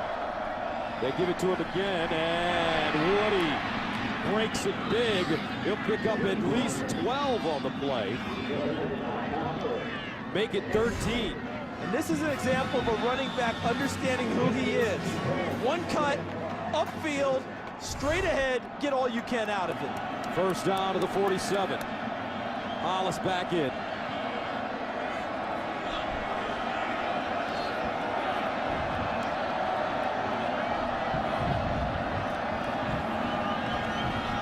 And this time Barnett keeps it, and he will be challenged to get back to the line of scrimmage. What's the philosophy on that play? You talk about the mesh, as you say. Yeah, the mesh point, what they're doing is riding the running back a couple of extra steps to see and really ensure which way you want to go. Do you want to give it to him? Does he have better opportunity, or do you have that opportunity? You're trying to get the defense to commit to the running back and pull it out and go the opposite direction. Second down and 10 at the 47. This time they'll hand it straight ahead. Hollis. And a Hollis stopped by Colvin, but it's an 8-yard pickup. And watch it. This is what you were talking about, Gus. The mesh point between quarterback and running back. See the quarterback reading to the right. His head was out, looking to see, do I hand it off inside based on whether they crash down or not, or do I pull it and go out the backside? Well done on that play by Iowa State. Third down and 2 at the 45. Could be 4-down territory for the Cyclones if they don't get it here. Barnett runs it, and he doesn't get it. Wow, Tony Jefferson sticking him. So let's see what Coach Rhodes decides to do. With the ball at the 45. And the wind is a factor, but I think the clock's a bigger factor. 23-6, they've had so many turnovers, they've hurt their opportunities. I think here you gotta go. And the reason I would say go is the clock ticking down. I don't know about playing much defense with Oklahoma 23-6. I want to take my shot now. Well, they elect to punt it. 5th punt for Vanderkamp. And Kenny Stills with the fair catch at the 19. A 26-yard punt. 23-6, Oklahoma.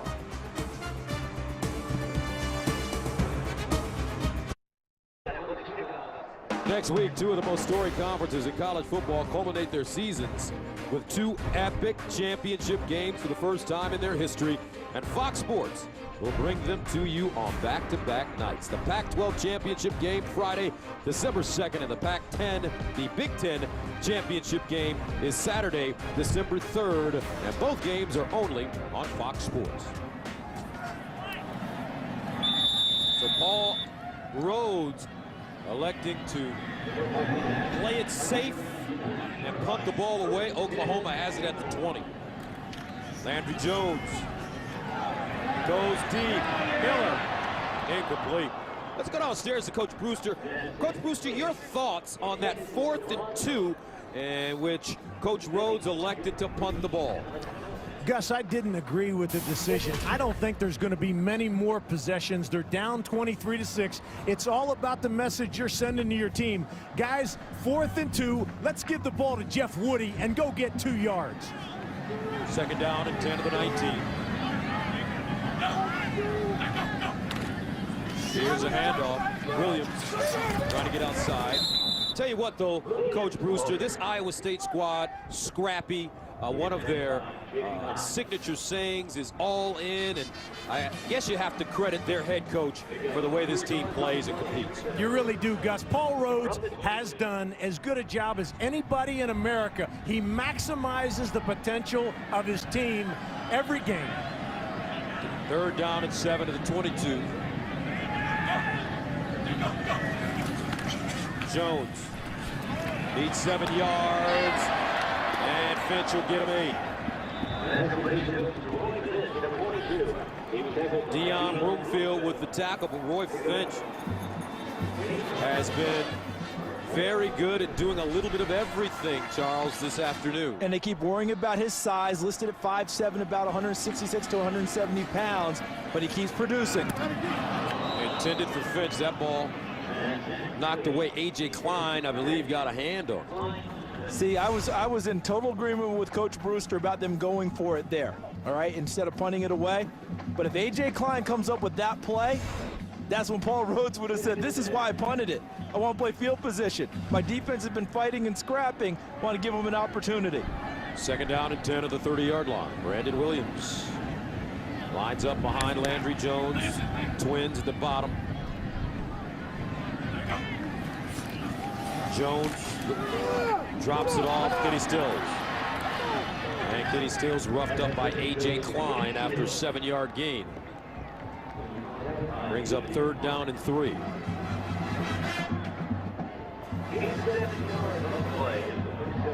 And on this 3rd down with Oklahoma, they're not going with Blake Bell in their power set. They're going to keep the ball in the hands of Landry Jones and see if he can go through progressions and find someone for a 1st down. Brennan Clay comes in at a running back for Jones.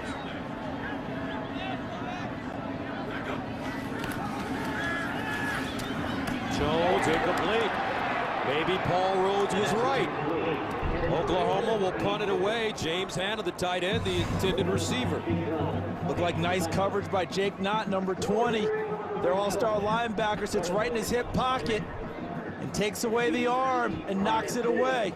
Well played by the linebacker. So the defense has been solid this afternoon for Iowa State. The offense has forced this defense to play even harder than they should be playing. Way. Short punt. Takes an Oklahoma bounce. And will be downed inside the 15. A 50-yard punt. So with 2:35 to go in the 3rd, Iowa State will play with a long field once again. They haven't had great field position in this game this afternoon. And when you look at the turnovers, 3 turnovers, 2 fumbles, and 1 interception by the offense, and then there's that muffed punt as we take a look at our Chase Sapphire action cam. And they had hoped to flip field position at the least when they decided to punt the football, but Tress Way flipped it back at him, forcing him to go, as you noted, the long field. Barnett hands it off, and Jeff Woody pick up a 1.5 yards. Coach Brewster, your thoughts? You know, again here, they're throwing into the wind, strong wind. You know, Jared Barnett's got to do a great job here of being able to spin the ball.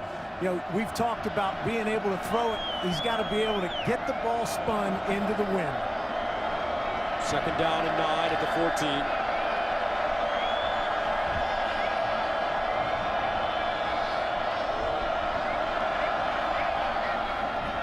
Barnett over the middle. Caught. Nice grab. And even more yardage for the Hammer. Kurt Hammerschmidt gets all the way up to the 46-yard line. That's a 30-yard gain. And you got a crossing action, too, with the receivers.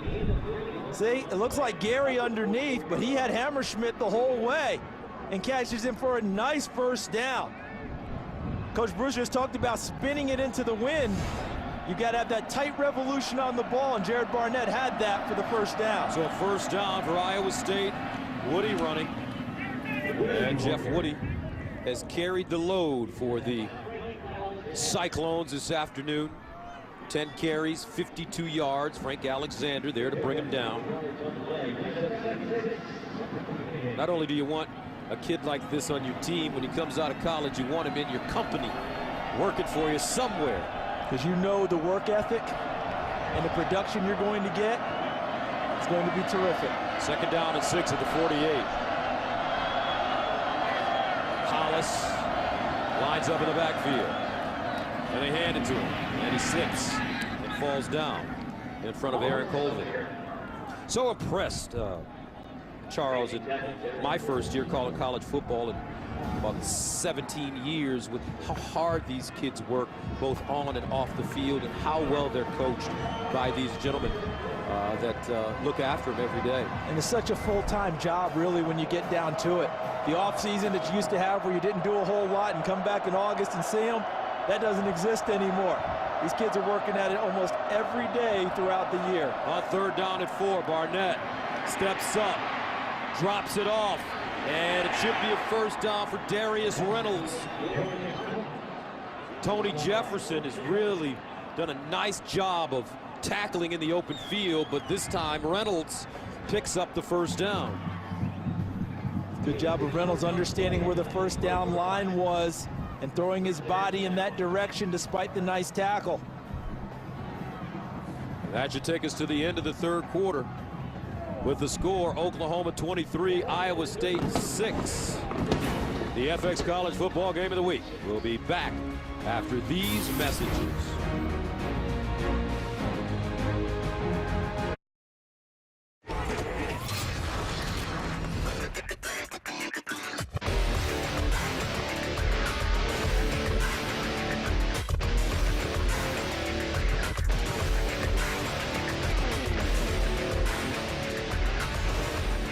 Welcome back as we start the 4th quarter. Those guys must play the tuba. Tuba guys are always a little different. That would include me, because I played the tuba up until 8th grade. And then that explains everything. I was the first band member in New Paltz who they said, it'd be best if you don't come back. Kicked off the band. First down and 10 at the 45. Barnett put some steam on that football, and it's incomplete, intended for Darius Darks. And Coach Brewster, you are really impressed with Paul Rhodes and what he's been able to do this season. I really am. I think he's done an outstanding job. A couple of years ago, Gus, we played him in the Insight Bowl. He beat me 14-13. I tell you, I think he's done as good a job as anybody in the country. 2nd down and 10 at the 45. And some movement on the Iowa State offensive line. False start. Offense, number 69. 5-yard penalty, 2nd down. And he's getting good help, too, isn't he, Coach Brew, from his administration? He really is, Charles. Jamie Pollard, the AD there, has done a great job of supporting Paul. He's an Iowa native. There's a lot of people that are going to come calling, but I'll tell you what, it's going to take a lot to get Paul Rhodes to leave the state of Iowa. 2nd down and 15 at midfield.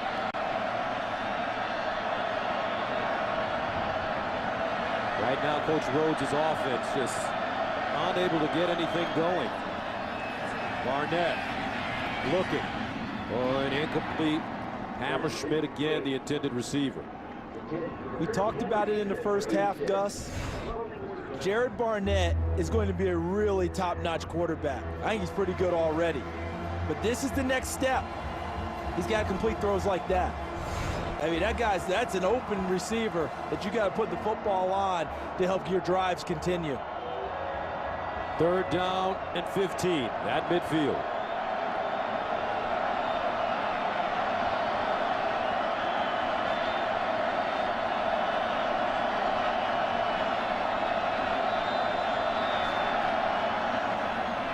Barnett. And incomplete. That one sailing over the head of Darius Reynolds.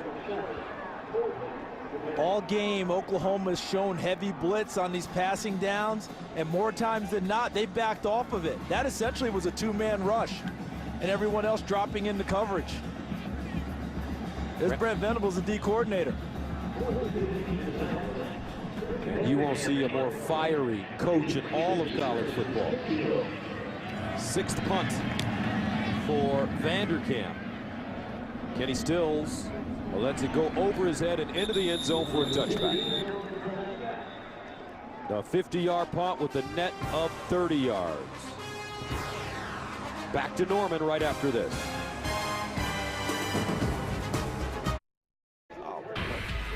Tuesday, don't miss part 1 of the explosive 2-part Sons of Anarchy season finale. It's right here Tuesday at 10, only on FX. 14:37 to play in the fourth quarter, 23-6. OU, as the Sooners trying to bounce back from that loss last week to RG3 and the Baylor Bears. If Iowa State wants to make something happen, they need to force a big turnover here. See Landry Jones not gone without touchdown pass in consecutive games. And the handoff straight ahead. And this will be Brendan Williams. Williams has had a fine day. That's a 7-yard gain. Here's a young man that they have worked in slowly to allow him to understand the system and get acclimated to playing at this level. And remember, in this system of offense, protecting your quarterback is number one for a running back. And for freshmen coming in, that's often the biggest bugaboo for them, is learning pass protection. He's run the ball hard, though. 7 carries, 45 yards. And they give it to him once again. Tries to get outside and does. Down the sideline, turning on the juice and out of bounds. That little Adrian Peterson head bop there as he got down the field. It's the right place for it, isn't it? And he has come along slower than what I think the fans wanted, because kids are so highly touted out of high school now. You feel like you know him before they even get here. And his reputation was that he was a game breaker, and many OU fans thought he'd be in the lineup from game one. Picked up 17 on that play. First down at the 44. OU really running the football in the second half. Keeping it on the ground. Williams sliding as he loses an edge. And he'll get back to the line of scrimmage, A.J. Klein. Often wonder, Charles, though you're seeing all these SEC teams playing extremely well. At one time, 1, 2, and 3 in the country. Oklahoma, prolific offense. What would it be like if some of these teams had to play a big game in really cold weather? How about the national championship game in Green Bay? Changes what you do. It changes you offensively. And the interesting part is those SEC teams you're talking about might be more equipped because of their balance on offense. There you go. Second down. Incomplete. Intended for Finch out of the backfield. It would be nice to see some of those bowl BCS games, rather, rotate to cold weather cities, whether it be Chicago or New York or something of that nature. As long as you can go to the places they're going now for the week before for the fun, and then go play the game there. The fans are like, are you kidding me? You're sending me where? In the dead of winter? Green Bay. Third down and 10 at the 44. Landry Jones steps up over the middle, and it's caught. Jackson gets all the way to the 30. That's a pickup of 24 yards. And this is a freshman, and look at it, Landry Jones. Look at the nice move. He climbs the pocket, meaning he stepped up into the throw and threw an absolute strike to the freshman Jackson. Jones drops it off and incomplete as James Hanna bobbled it. And he's frustrated with not being able to secure that football. And it is senior day. And oftentimes on senior day, seniors don't usually play their best game. Too much emotion involved, too many memories, too many thoughts. But today we've seen a lot of seniors for Oklahoma play quite well. That drop notwithstanding for James Hanna.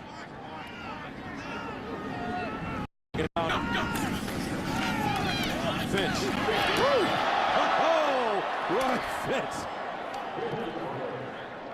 A pinball. 6-yard gain as Jacquez Washington finally stops him.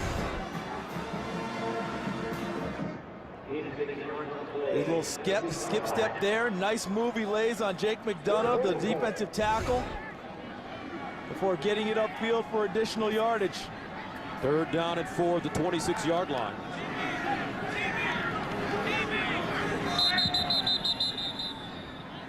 And a timeout. First charge timeout, Iowa State. Called by Iowa State, and that is their first. And we will take a break. 12:03 to play.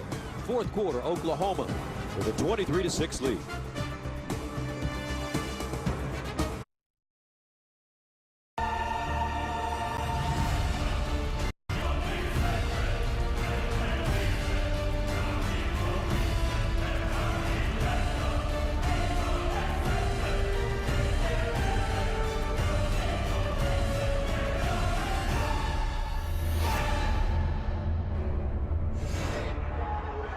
Welcome back. Blake Bell looking forward to getting back on the field, because that means that the Sooners are close to the end zone or in short yardage situations. But right now it'll be Landry Jones. 3rd down and 4 at the 26. Nice little bunch here with Jackson and Kenny Stills. Jones looks that way. Over the middle. And picked off. Benton with the football.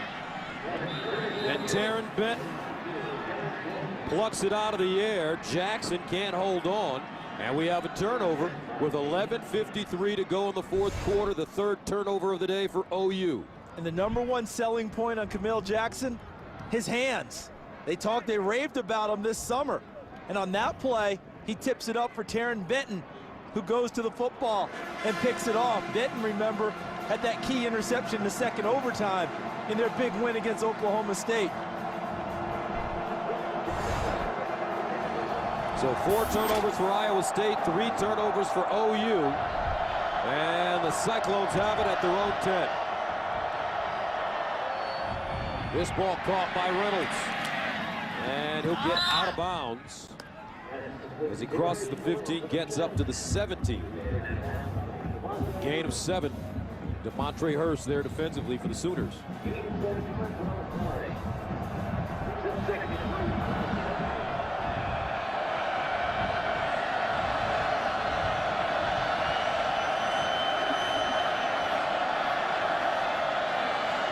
Second down and 3.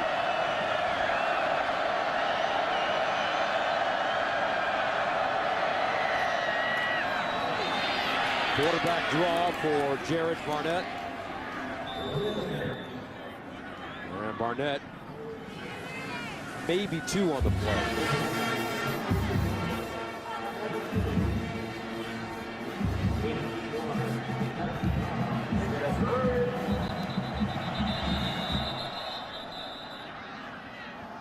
And the officials calling timeout. Injured player on the field. Yeah, the Oklahoma player's trying to get to the sideline and wasn't quite making it, ends up taking a knee before he gets to the sideline, and they called the injury. I think that's Frank Alexander. Trying to rub that shoulder out.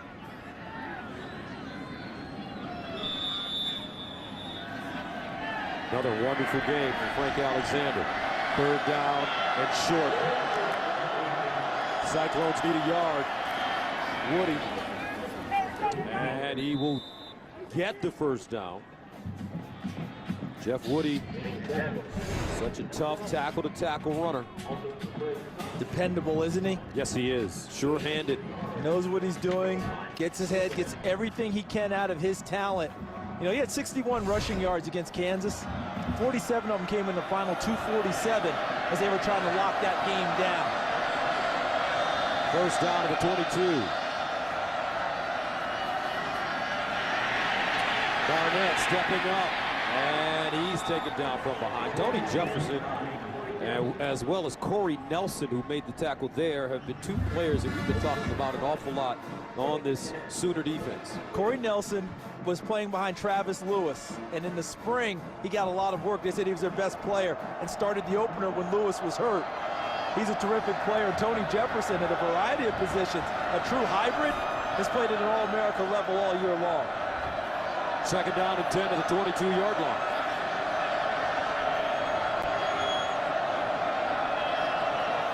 Here's the option, the pitch. Hollis spins, and Hollis taken down by guess who? Tony Jefferson. He's something in open field. Watch him. He's going to come up and make the play and stay on his feet in order to make the play on the pitch. Eludes the block, stays, dances with Hollis, and gets enough of him to knock him down. 3rd down 9 to the 23-yard line.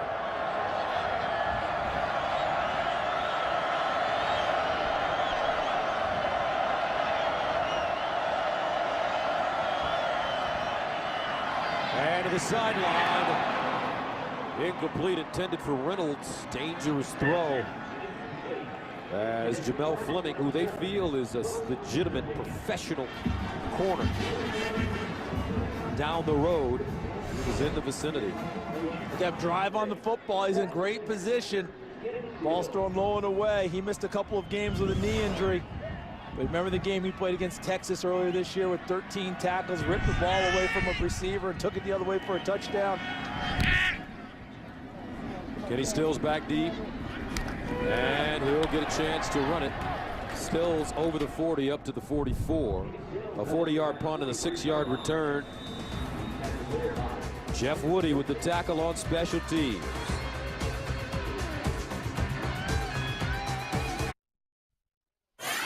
All right, a look at the Sprint Unlimited update. Started early, Frank Alexander popping it free, Colvin with the recovery, Tom Wart with the batted ball in the air, Travis Lewis with the interception, Blake Bell, one of his 2 rushing touchdowns.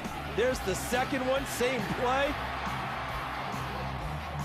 Oklahoma showing power near the goal line. So the Sooners take over at the 43. Brandon Williams in at running back for OU.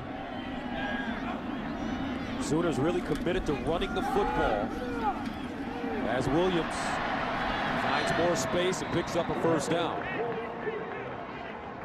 Jake Knott with the tackle. The offensive line does a nice job, don't they? You noted that earlier, partner, about how well they blocked today and moved. How about that movement, just on their feet into open space and engaging people at the 2nd and 3rd level. 35 carries, 175 yards for the Oklahoma running offense.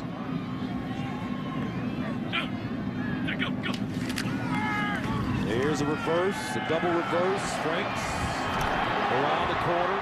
Franks down the sideline. Franks, one man to beat, and he's down at the 1. 53 yards. He had a 43-yard reverse earlier in the day. 2 carries, 96 yards for Trey Franks. So if a reverse earlier is good, a double reverse later is better.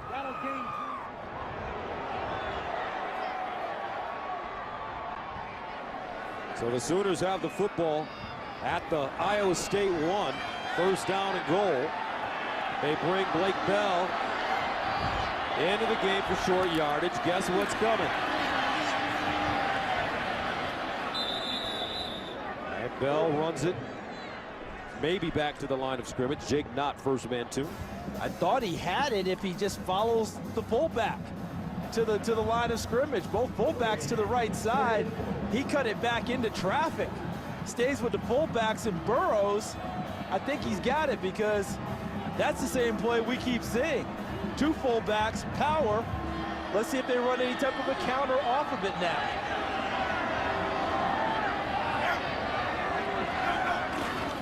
They run the option. The pitch. Miller. Oh, and he is hog-tied and taken down by Taryn Benton.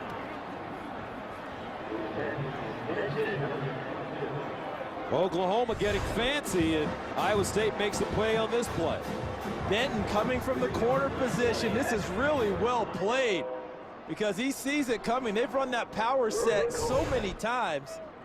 And on that one, they sniffed it out, and as you noted, puts him down.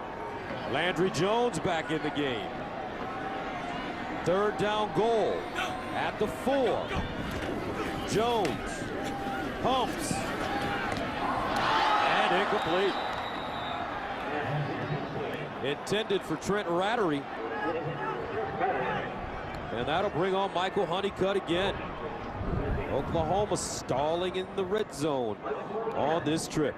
I don't know how they grade the defense at Iowa State, but I would think the defensive backfield coach Bobby Elliott would have to hand out pretty good grades for his guys today. They have played well.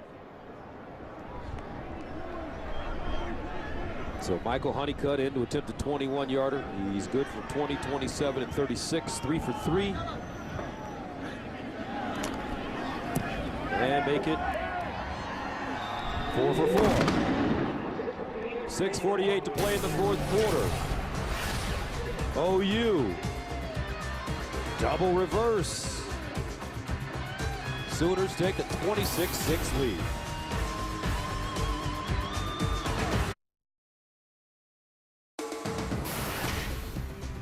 Fox College Football is presented by Russell Athletic, who reminds you that together we are. And by Buick, see real stories of human achievement on the Buick Human Highlight Reel at ncaa.com/Buick. 26-6, what a big day for Michael Honeycutt. 4 field goals. And Oklahoma taking a 26-6 lead with 6:48 to play in the fourth quarter. Sooners looking for their 9th win of the season, their 6th win in conference play. They're trying to tune up for Bedlam next week. How about that? When they go to Stillwater. Who do you like in that game, Charles? Oh boy, I knew you were going to ask me to put me on the spot. Oklahoma State has not beaten Oklahoma in 8 straight tries. They seem to be due. Very interesting. Sooners trying to finish this one out strong. Iowa State looking to get something going offensively. Jarvis West picks it up at the 20. And he is taken down at the 30-yard line. Aaron Franklin with the tackle. Now this is senior day here in Norman. 15 seniors being honored, and they also have another senior on their mind. Hey, well, one teammate that's not here tonight, baby. This is for him. Tonight, this is for him, baby. Here we go. 12. 1, 2, 3, 12. And they're talking about Austin Box, the linebacker who passed away this past summer, honoring him in pregame. His parents holding his jersey. What a tough time for them. Appreciating the gesture and honor, but obviously missing their son.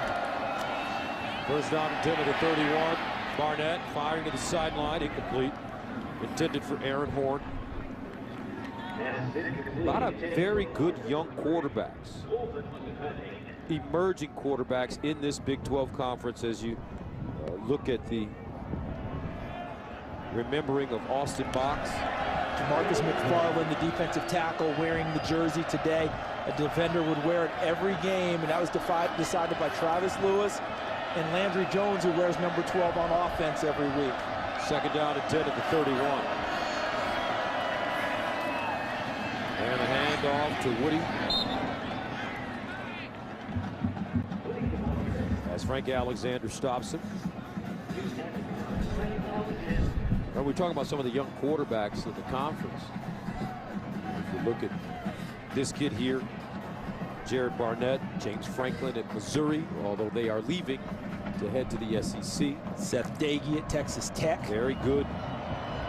We don't know what RG3 is going to do, as well as Landry Jones. Young man at Kansas, Jordan Webb, has played well throughout the year despite the team's record. And Barnett in trouble. Throws incomplete. Almost intercepted by Aaron Colvin. Tannehill. Colin Klein at Kansas State, who we've seen with Blake Bell today, kind of does a Colin Klein imitation, just not as a full-time player. That's right. A lot of smiles on that Oklahoma sideline. Fourth down and 7 at the 34. Now Iowa State going for it. And then now you have no choice because of the time frame and the score. Timeout. Oklahoma. And the Sooners will burn a timeout. And they thought they would punt it. they thought they were going to punt it, and they had the defense, and they were rotating who had to be in and who had to come out. Coach Bob Stoops coaching until the very end. What a wonderful job he's done. Let's take a look at some of these great quarterbacks in this league. Robert Griffin, Landry Jones, Brandon Whedon, Oklahoma State. There's Seth Dagey. You know, a case could easily be made for the first 3 to all head to New York City for the Heisman Trophy ceremony. That's right. You could easily make that case. Now, all 3 will not be there. It's just law averages against them. But you could make a case for it, that they would have to be guys in consideration for that award. But I would say 2 of 3 will make it. I think, hey, I'm not going to disagree with you on that one at all, not one bit. But I think Robert Griffin III last week really propelled himself. 4th down and 7 for Iowa State. Barnett underneath, incomplete. Ball dropped by Darius Darks. And the Cyclones would turn it over on downs with 5:45 remaining in the ballgame. And I think that was, I keep talking about the continuation and the maturation for Barnett. I thought that was a mature throw because he eluded trouble and really stepped into that and put it right on his receiver, and Darks just did not catch it.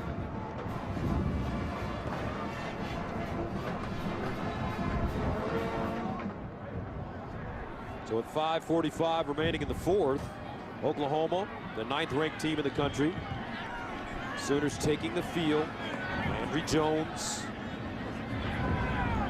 not finished yet. And a timeout called by OU. Second charge timeout. Oklahoma, 30-second timeout. I think that's one of those lapse of concentration timeouts that teams had to take. Things are rocking along, things are going easy. They're calling for a formation or personnel grouping. Not everyone's hearing. Is the communication good? A lot of them just look at the clock saying, when's this bad boy over on senior day? Bob Stoops not going to have that. That's not going to fly. That will be heard about in staff meeting and with the team. Coach Brewster, Oklahoma, Oklahoma State. What do you see next week? Well, I see a heck of a football game. Bedlam, I'll tell you what, I don't believe that Oklahoma State truly thinks they can win this game. It's been 8 years in a row, and the psychological effect that OU has on Oklahoma State, I think Oklahoma wins again. And that game will be for the Big 12 championship next week. Remember, no championship game. Kenny Stills underneath, incomplete. But a de facto championship game. Exactly. And concentration time is really kicking in here, I think, for Oklahoma. You know, Camille Jackson should have come up with that catch. They got tipped off his hands, turned to an interception for Landry Jones. That one he put right on Kenny Stills. Almost wonder if Landry's going to take a timeout himself and call his receivers again and say, fellas, let's finish this thing out, okay? Let's do this thing right before we go to Stillwater.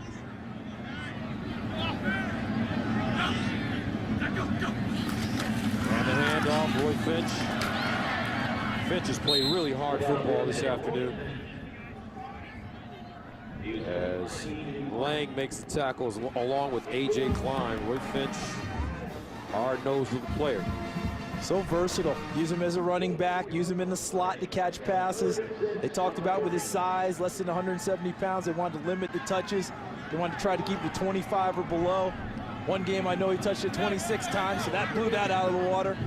But he's handled that load, the increased workload, since the injury to Dominique Whaley quite well. Finch. And Finch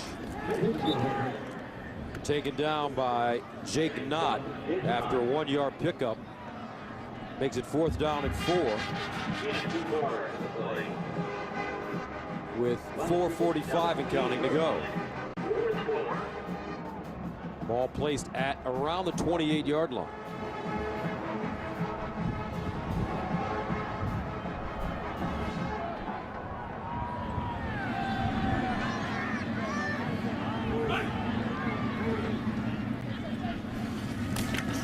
Landry Jones, and picked off. This time, it's Reeves. All the way up to midfield, and he goes out of bounds. 27-yard return. 4 turnovers for each team in this game. Coming out of the half, Coach Brewster talked about Oklahoma's goal was to play a clean second half.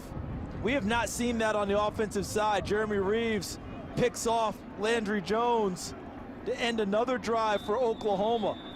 We haven't seen that, and when they go to Stillwater, Oklahoma State's defense thrives on taking the football away. First down. Barnett rolling out of the pocket, throws on the run, and lays that one right in there at the 31-yard line for Albert Gary. the sophomore from Ocala, Florida. It's a 20-yard gain. It's a well-thrown football. On the move, sticks it, slots it into his receiver. Handing it off, it's Hollis. And Sam Proctor in now, comes up with the tackle.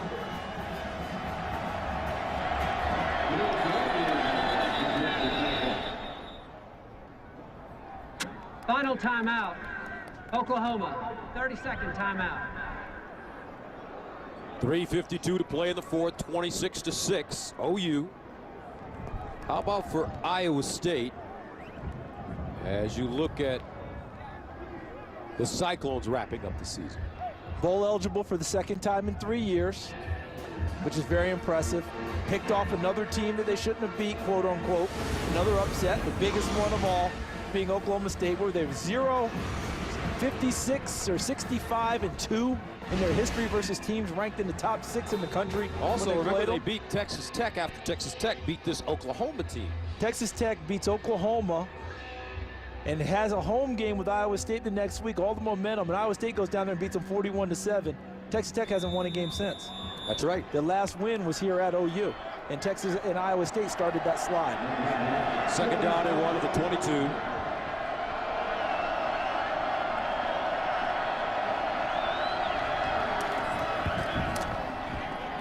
Off to Hollis, and Hollis picks up the first down. Tony Jefferson stops him. Duran Hollis, a freshman from Fort Worth, Texas. A lot of Texas kids on this Iowa State roster. And they you know, listen, everyone recruits that state to go get guys, and they always feel like they have something to prove when they play the big boys of the Big 12. Oftentimes you hear the same refrain. I didn't really get recruited by them, but I think I was good enough to go play for them. And they play hard, whether it's Oklahoma, which recruits Texas awfully hard, or all the Texas schools. Second down and 7 at the 17. Jeff Woody in the game, lined up in the backfield.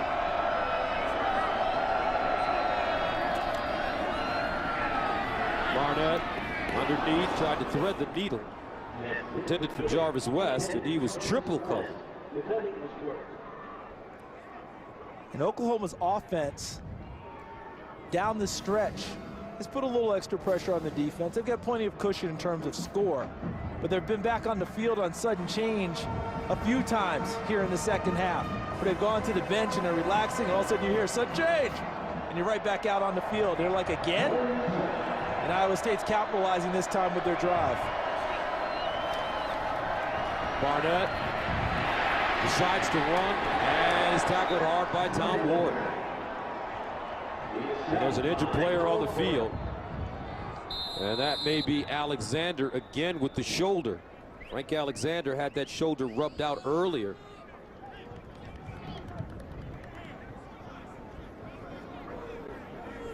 He's had some year at defensive end for Oklahoma. Has to be one of the finalists for Big 12 Defensive Player of the Year. 4 tackles and a forced fumble today. Remember, he came into the game with 8.5 sacks. Injuries just a major problem for this Oklahoma team. Ronell Lewis, knee injury, out for today's game. Ryan Broyles tore an anterior cruciate ligament in his left knee against Texas A&M November 5th, out for the season. He's on crutches. He had the surgery. Dominique Whaley, the walk-on star running back, broke his left ankle on the first play, week 8 at Kansas State, and declared out for the season. Jazz Reynolds, they said he had a shoulder injury earlier, and then it was announced that he was suspended for violating team rules. And those injuries that we're showing there are the ones that guys aren't playing. We're not even talking about the normal bumps and bruises and maybe limiting some of the effectiveness of players that everyone has on their roster this time of year. And they cannot afford to go to Stillwater without that big guy ready to go. And he is certainly favoring that left shoulder.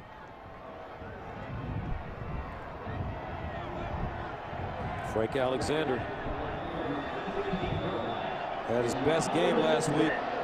Career high, 10 tackles, 3.5 for losses. 4th down and 6 at the 16.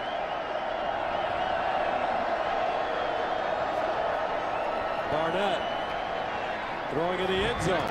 Incomplete.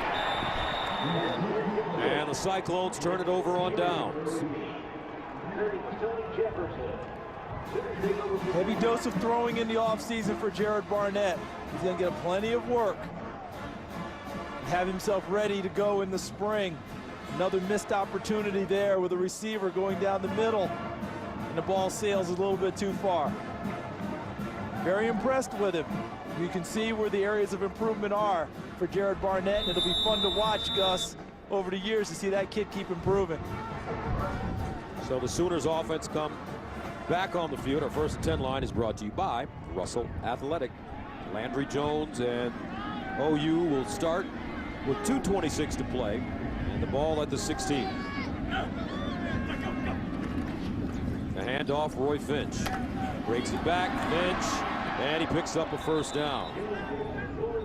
Stopped by Rumpelhammer.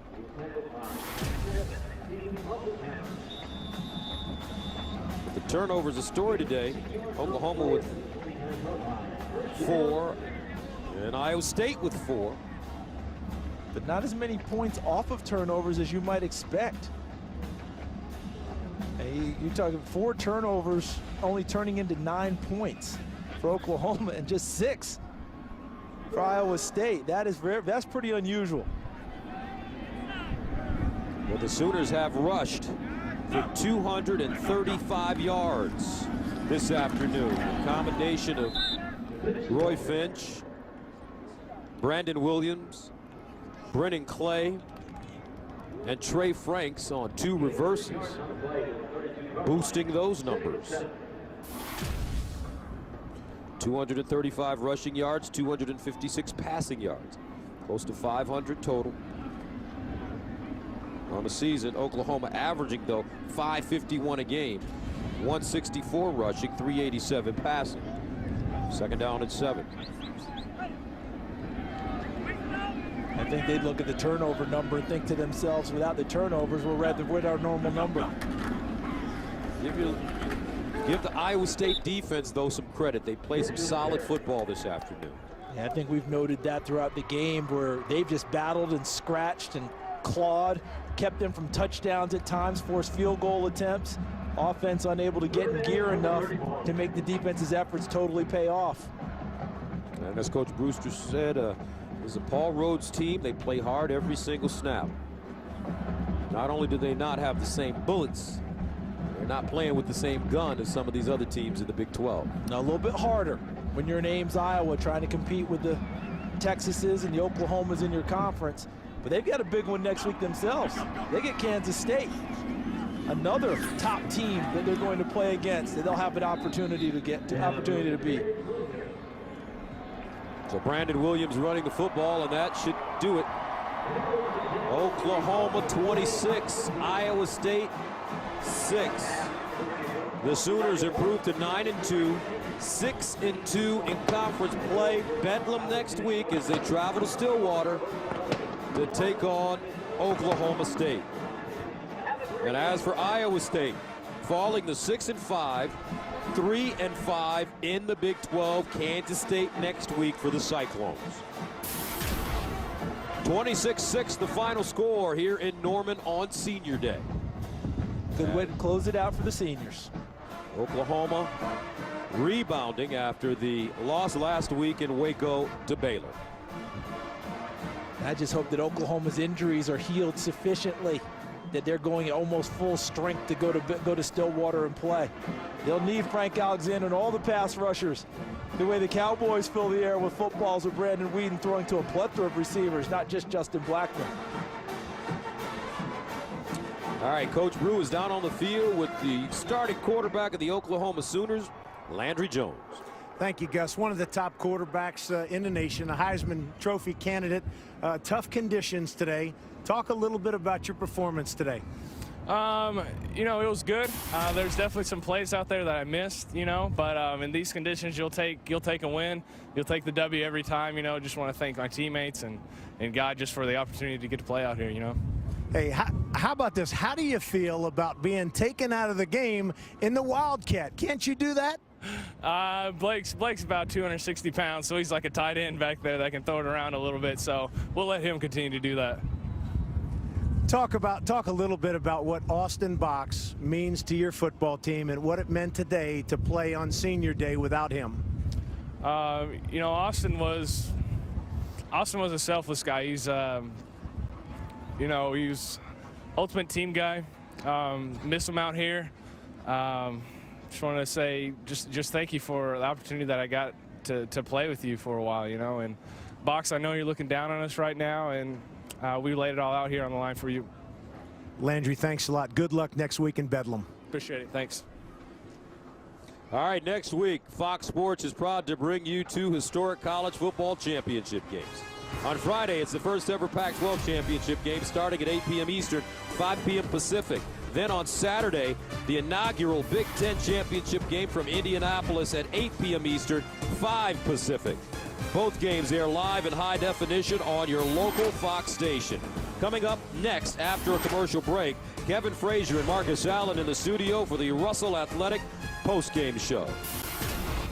26-6 the final score. OU winning their final home game against Iowa State. Charles Davis, Tim Brewster, and our entire crew, I'm Gus Johnson saying so long from Norman, Oklahoma.